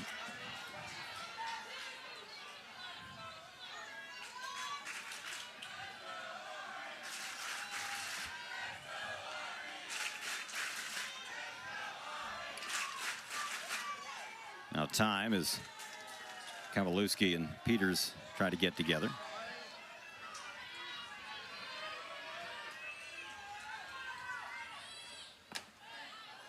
There's a strike.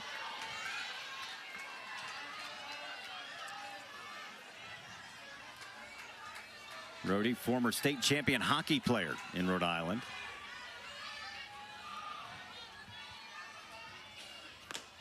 Two one, misses inside.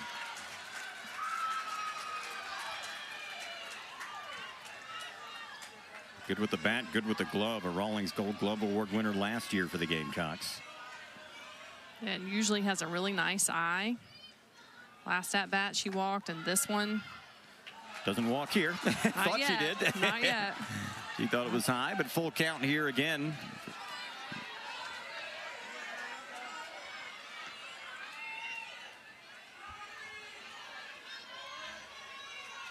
Payoff pitch to Ari Rhodey. Fisted to the shortstop to Ment. She's got it. 2 away.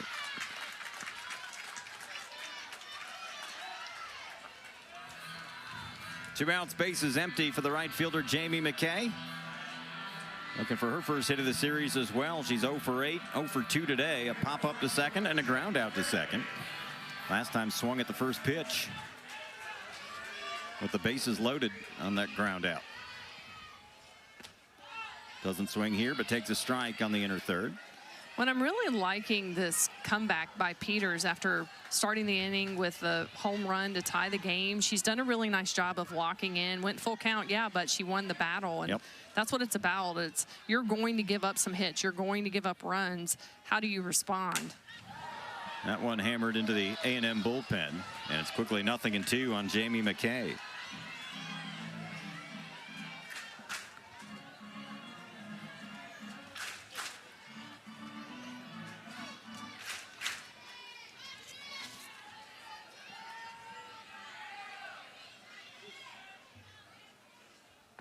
Change of pace just off the plate. McKay, as we've told you, played baseball in high school, both travel and for her high school. Wants to work in professional baseball.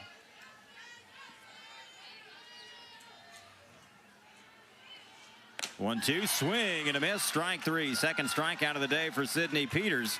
But the Gamecocks tie it up. The solo home run to lead off the inning by Tori Ensley gets us square at 1 apiece. It was her 12th of the year and 2nd of the series. We're tied at 1 as we head to the 6th in Columbia. South Carolina will be at Alabama. A&M gets Oklahoma. 8-9-1 due up for the Aggies here in the 6th. Paisley Allen, the left fielder, set to lead things off as Jory Hurd is back in the circle. Deals a strike, and we're underway. Allen in the 8th spot, 0 for 2. A grounder to short, a fly to right. Yeah, now's the time. If you have not seen a lot of games yet this season, you start tuning in. Oh, look at this. Another infield single. Pushed the bunt. Rhodey, who was charging on the play, just couldn't get to it. And the Aggies get the lead off aboard once again. 4th time they've done that today. Yeah, and this is something that South Carolina needs to be prepared for, and they are. They know this is coming. Rhodey's trying to cut the ball off from Jory Hurd, the pitcher. You know, with this defense on the field, there's a little bit more of a weaker spot in their defensive setup. It's the short game. South Carolina knows that. And so moving into the remainder of the season next weekend and headed into postseason play, they're going to have to figure out that defense a little bit better, because if not, these other teams are going to attack small ball. Yep. 4th infield hit of the day for Texas A&M. They've done a good job of getting on base with the small ball, and it brings up Frankie Vrazel, who's reached twice today. Was hit by a pitch in the 2nd, singled through the right side in the 4th inning. We'll see if she's bunting here. She does have 3 sacrifice hits on the year. Gamecocks will bring the corners in. She squares and pushes it foul.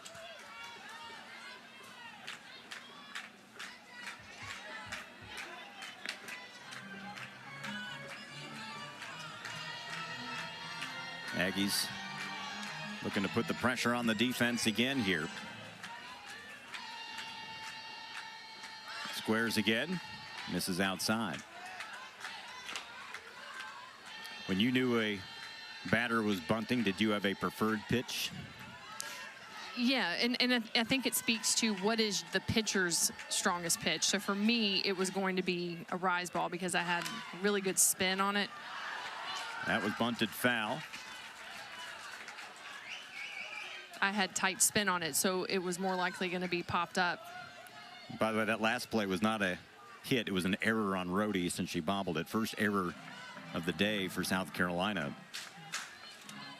And first error of the series for the Gamecocks as well. Yeah, but for each pitcher, it may be different. I would go with the pitch that has the most spin for them. It's harder to bunt that one.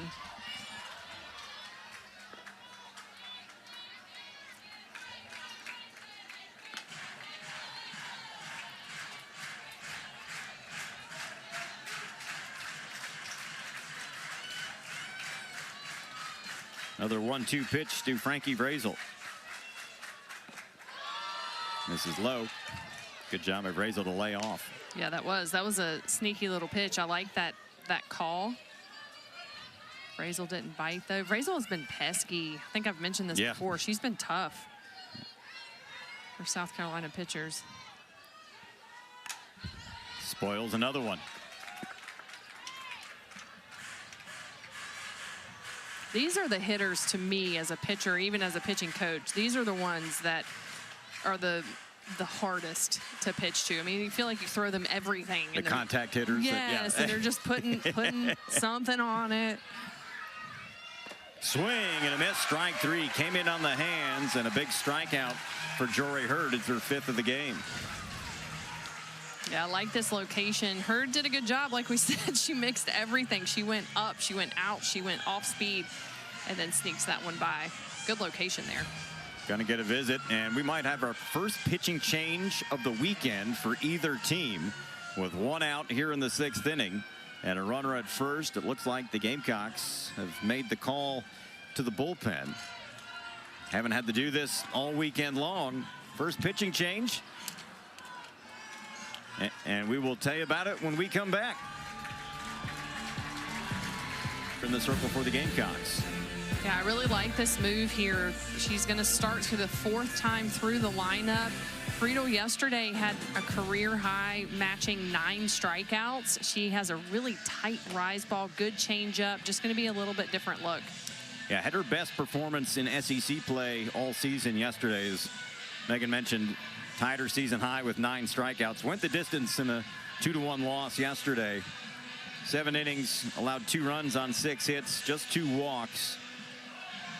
And she'll be charged with keeping the Aggies where they are. They got a leadoff aboard on an error, then a strikeout by Jory Hurd. Now there's 1 out, and it's the top of the order. So we'll see if Friedel can put it together 2 days in a row. Had to be such a huge confidence boost for her last year. She had, or yesterday, she'd really struggled in SEC play this year. Pitched very well in the non-conference portion of the season. And you could tell yesterday was a big shot in the arm for her. Well, and Coach Chastain Woodard had talked about earlier in the season, she, as a coach, should have given Friedel more more leash, left her in longer in some of the games, and she did that yesterday. Even though Friedel took the loss, she had a really great game. She built evidence for herself that she can pitch in this league. Kennedy Powell stands in. The third baseman takes a strike. Powell 1 for 3 today, an infield single in the second inning. That's in between a fly to right and a strikeout. Has 5 hits in the series. Gamecocks in at the corners. Shelton playing shallow at second as well. Foul tipped into the mitt, and quickly 0-2.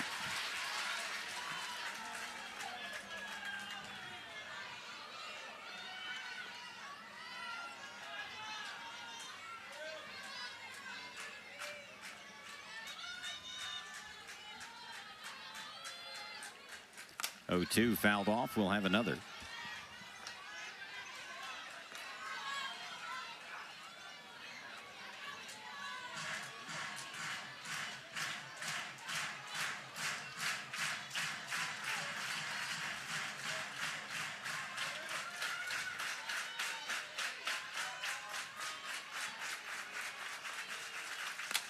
Hit down the left field line, but foul.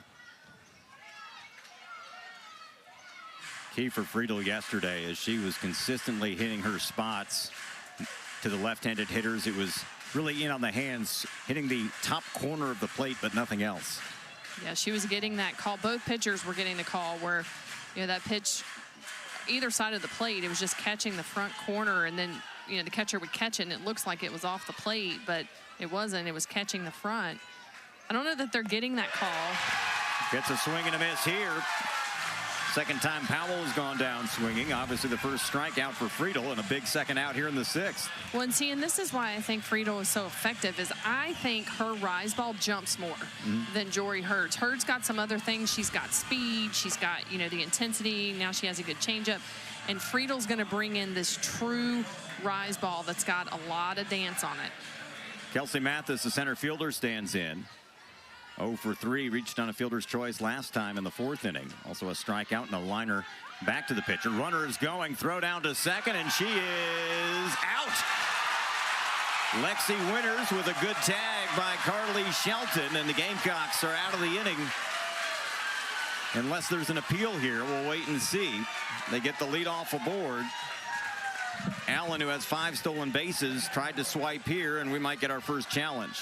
Yeah, I saw the head motion for the challenge. You saw initially, Allen never got to the bag initially, and she comes up short on the pop-up, and then the tag with the foot on. Which happened first, the tag or the right foot getting on the bag? Texas A&M is challenging the out call at second base. Play is under review. Well, as we said, South Carolina's challenges are a perfect 4-0 in this series in overturning calls. Now it's A&M's turn to try to get a win, if you will. Yeah, and so they're going to be looking to see, did the foot hit the bag before the tag was made, and is there indisputable evidence that it did that? Because the initial call was out. I don't know if the pop-up slide coming up short was intentional by Allen, but it almost worked out for her. You get another look here. I don't think it was intentional. Yep. To me, it looks like she's got her. I don't see anything there that's going to say it's overturned, because, again, the initial call was out.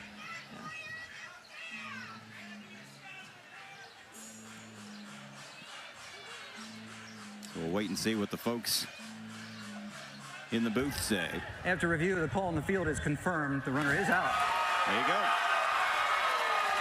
So Allen gunned down, trying to swipe Texas second A&M base. has 1 remaining challenge. Nothing doing for the Aggies in their half of the 6th. We're all square at 1 as we head to the bottom of the 6th in Columbia.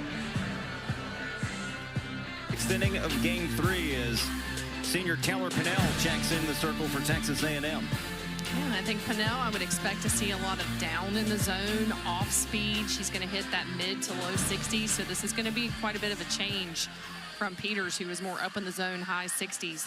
Pinnell in her first season at Texas A&M after 3 years at Missouri has 26 saves in her career, including in 2024. She tied the NCAA record while at Missouri with 15 saves.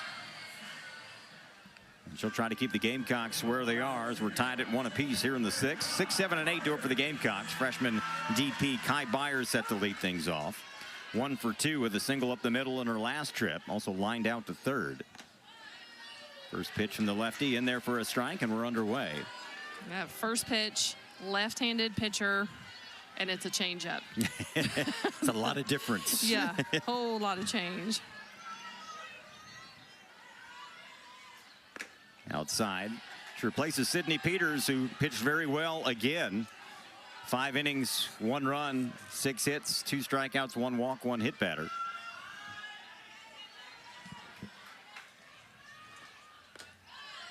Off the plate again.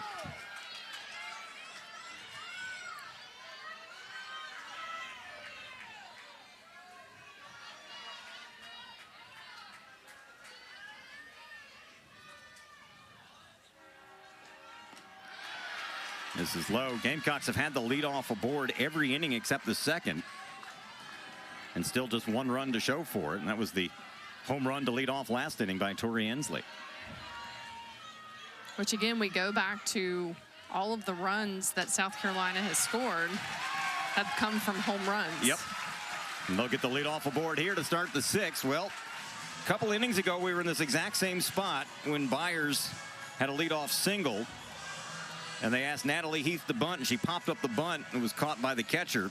Well, they asked her to bunt again. Potential go-ahead run at first with nobody out here in the 6th. Gamecocks don't bunt a lot. Only 12 sacrifice hits on the season. That's 8th in the SEC. And as we told you, Heath tried a sack last time and popped it up.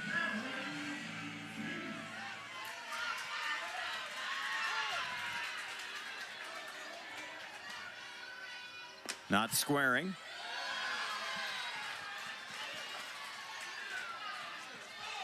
Catcher Kowalewski just put her palms up. I think she thought it was a strike. Wasn't sure where it was. Yeah, it can be frustrating. That one's up high. Heath has not shown bunts in either pitch here.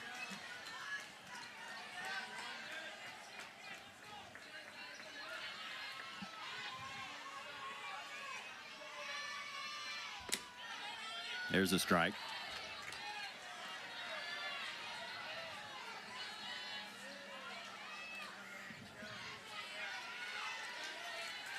Natalie Heath, 3-run home run in the first game of the series to help the Gamecocks win it 3-1. Now she's squaring, gets a good bunt down.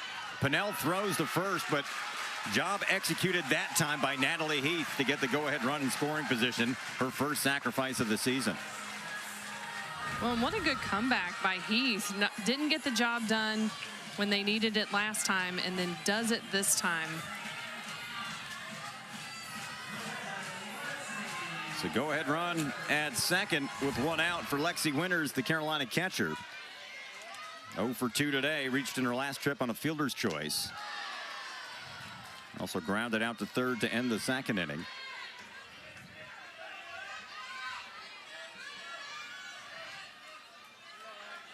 Bottom part of the order here.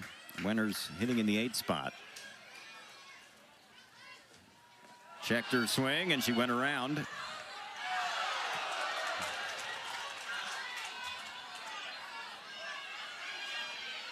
Ball and a strike for Winnie, one of the team captains. Pennell's change of speed is pretty tough. Grounded foul up the third baseline, and now Pennell way ahead, 1 ball and 2 strikes. And you see she's throwing her off speed almost, you know, every other pitch more frequently than she's throwing her speed. Pennell, her last outing last Sunday against Mississippi State, did not have a good outing. An inning and a third, did not allow a run, no hits, 1 strikeout, but 3 walks and 2 hit by pitches in an inning and a third. Somehow got off the hook. Yeah, and you can see, you know, even just kind of looking at her stat line, but honestly, if she could learn how to be more consistent around the strike zone, she would be just lethal tool. Well, obviously she was very good coming out of the bullpen in her career at Missouri with those 15 saves in 1 season. Yeah. Something about the late innings and different looks was very effective.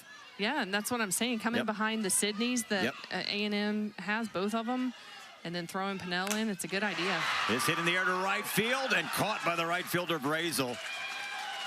That was hit on the screws by Winters, but it stayed up for the second out. So now we'll take a 2-out hit to get the go-ahead run across, and it brings up the 9-hole hitter. Gamecocks are going to go to their bench and get a pinch hitter for Shea Anderson here. And it'll be Tate Davis, the sophomore, a transfer from Ole Miss, who was the starting third baseman the first half of the season. Was a pinch hitter yesterday.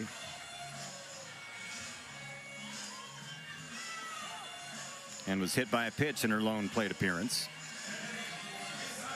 Davis, some pop on the bat, 4 home runs, 9 doubles, hitting .277 on the year. Takes one down low. Good stop by Kowalewski. Yeah, for Davis, patience. Pennell kind of struggles finding strikes. She's already off speed. There's a strike. Yeah, make her throw a strike, see it.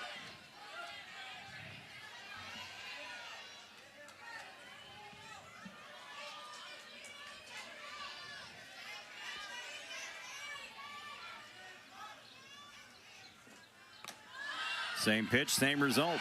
Ball and 2 strikes. Pennell trying to put out the fire here. 2 outs. Runner at second here in the bottom of the 6th. Tie game. Rubber match of a 3-game series.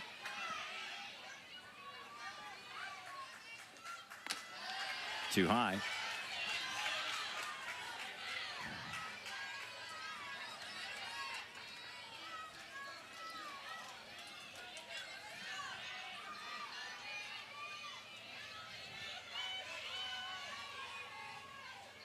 Two up high.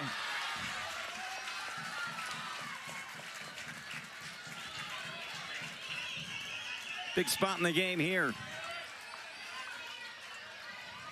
Yeah, I like the patience by Davis. Payoff pitch from Pennell. Got her swinging. Gets the punch out there to put out the fire, and the Gamecocks leave the go-ahead runner stranded at second base as Taylor Pennell gets the strikeout of Tate Davis. We're still tied at 1 as we head to the 7th.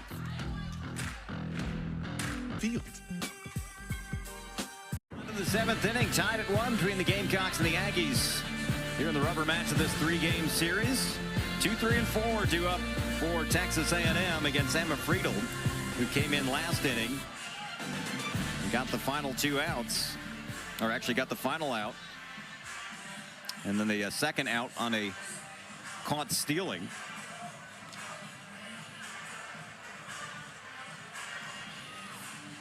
Kelsey Mathis set to lead things off for the Aggies. The center fielder 0 for 3 today. A strikeout, a line out back to the pitcher, reached on a fielder's choice in the 4th inning, was standing at the plate last inning when Allen was gunned down trying to swipe second. Gamecocks come in at the corners for her as Emma Friedel goes to work. First pitch inside for ball 1. And I think on both sides, it just speaks to just how solid the pitching and the defense has been. I mean, both teams have had runners on, bases loaded multiple times, and the defense and the pitching has really come through. Yeah, the pitching has been there all weekend for both of these teams.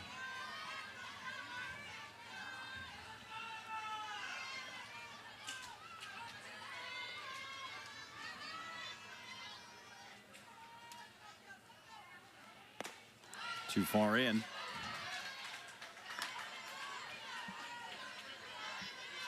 Friedel, as we told you yesterday, the losing pitcher went the distance but pitched very well, tying her season high with 9 strikeouts.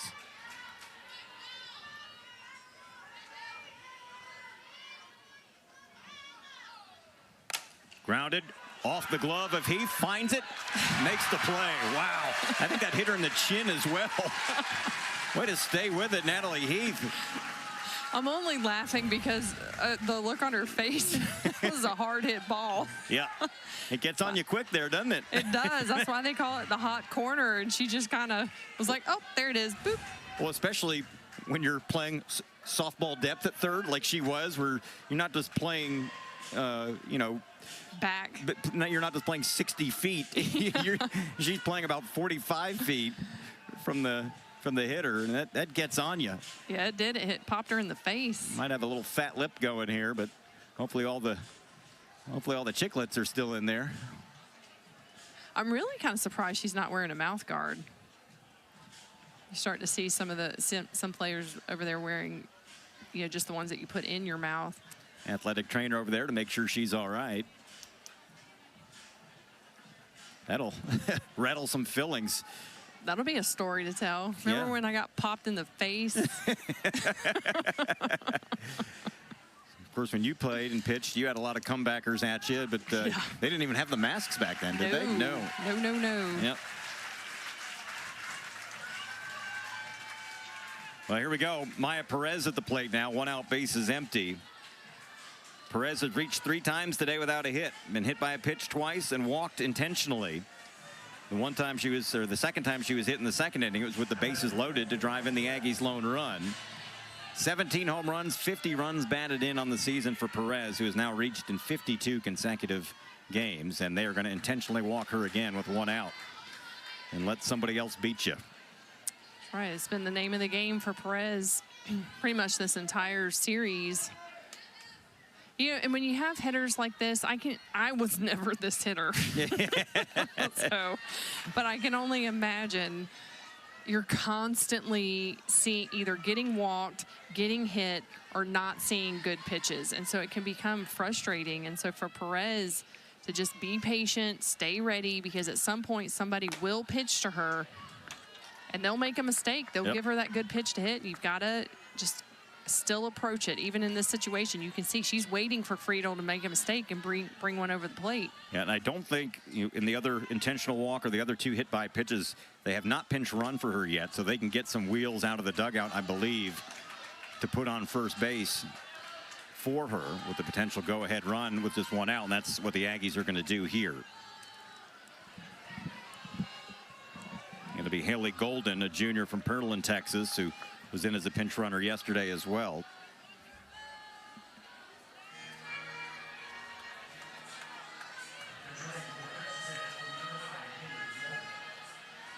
So runner at first with 1 down. As we said, you intentionally walk the big home run hitter to get to the cleanup hitter who's hitting .390. And who has been pesky. Yep. Ariel Kowalewski hit by a pitch in the first inning. Flied out to right center in the second and grounded out to first to end the fourth. Another tough lefty bat. Gamecocks come in at the corners.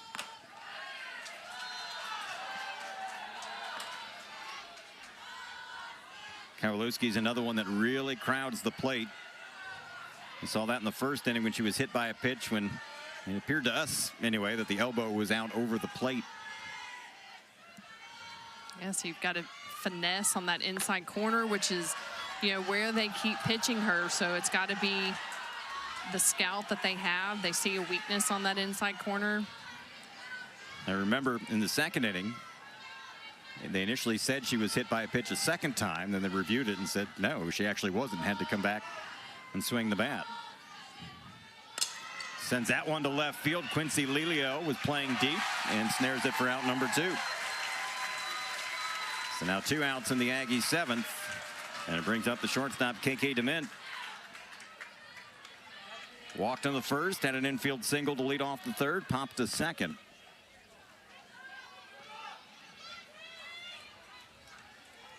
Golden at first with 2 outs. She is 5 for 5 stealing bases this year.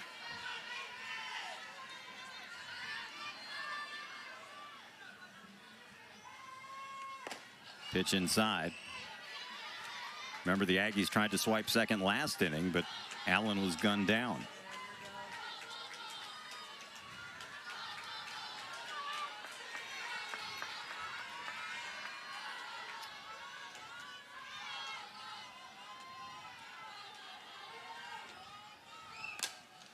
Chop to Heath at third. She'll go the long way across the diamond in time. And that'll end the frame. Still tied at 1. Gamecocks will try to walk it off when we come back. all weekend, and here we go again. 1-1 as we head to the bottom of the 7th. Gamecocks will have the top of the order up against Taylor Pinnell, who's in her second inning of relief work. Quincy Lelio set to lead things off for the Gamecocks. The Carolina left fielder 2 for 3 with a couple of singles today.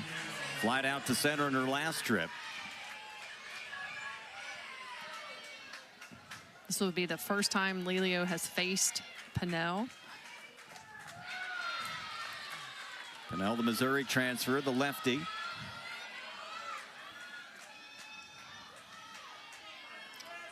One run, 4 hits, no errors for the Aggies. 1 run, 6 hits, 1 error for the Gamecocks today. It was a 3-1 Carolina victory on Friday. A 3-run home run in the second inning by Natalie Heath was the difference. Yesterday, Texas A&M wins it 2-1. Runs have come at a premium. Michaela Wark with the go-ahead game-winning home run yesterday for Texas A&M.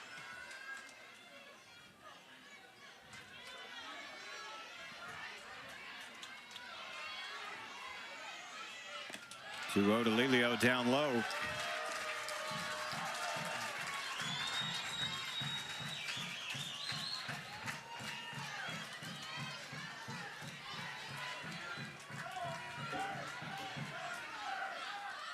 Up high.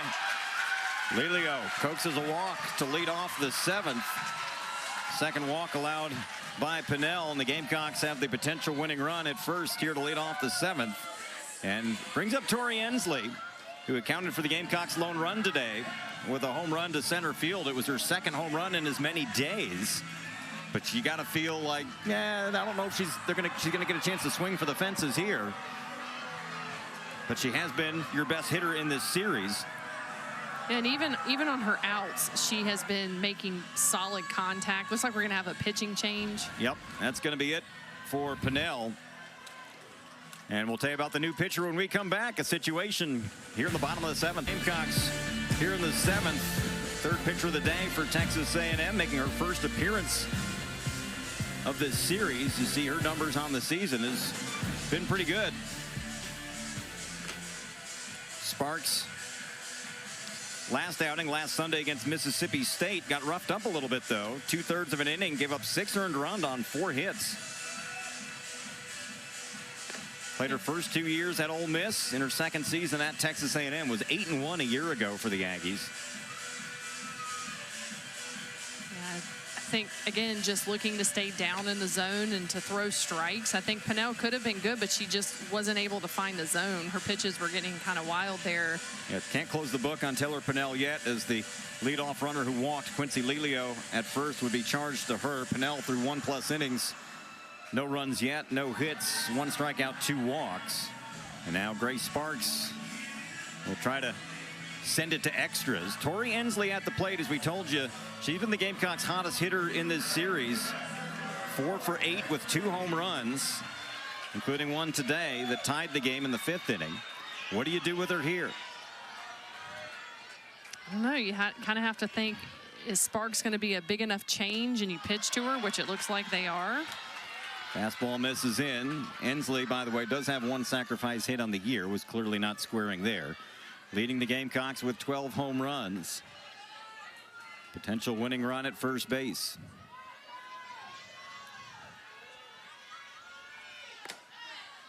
There's a strike on the inner third. Some good heat by Sparks.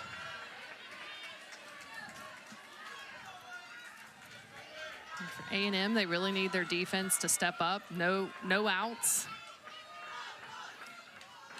In a step at the corners. The 1-1 to Ensley. Off the plate there. You saw Kowaleski hold it there for an extra second, trying to get the call, but that dog won't hunt.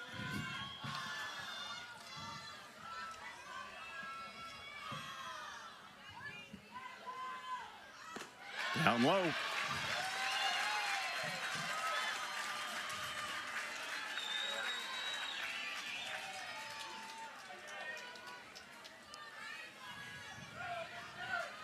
Three balls, 1 strike to Tori Ensley.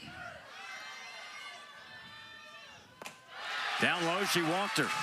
Back-to-back walks put them at first and second. Most important, the potential game-winning run at second base with nobody out for the Gamecocks here.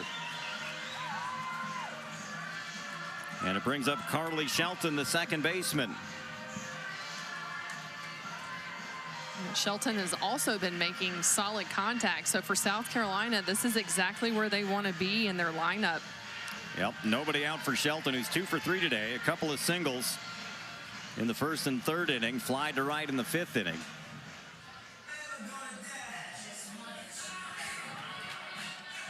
Gamecocks trying to win their second consecutive SEC series. And first at home.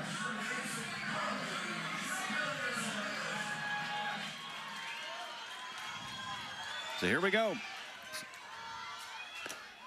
Pitch from Sparks outside. I think if you're Shelton, you can be a little patient here after seeing Sparks walk Ensley.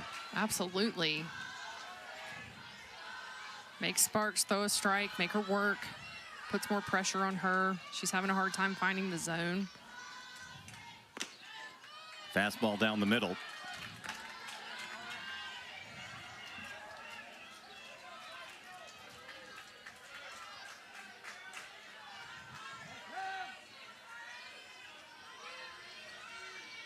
One to Carly Shelton. Squares, gets a bunt down.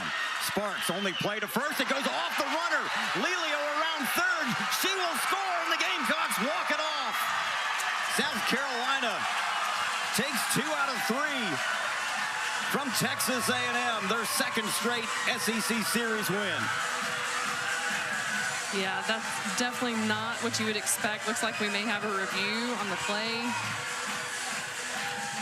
They want to make sure Shelton wasn't out of the baseline, I'm assuming. She did indeed. Well played. First. She's in fair there. Can't tell. I saw chalk. Yep. Well, pitching and reviews have been part of this series. And we will get a review here, so hold off the full-fledged celebration.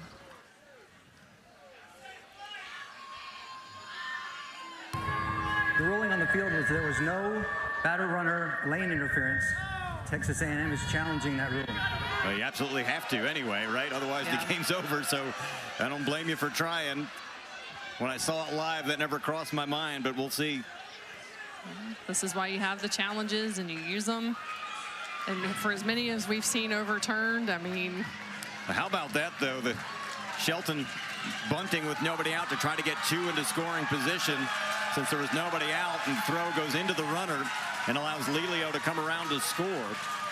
If it holds, the Gamecocks will take 2 out of 3 from number 10, Texas A&M.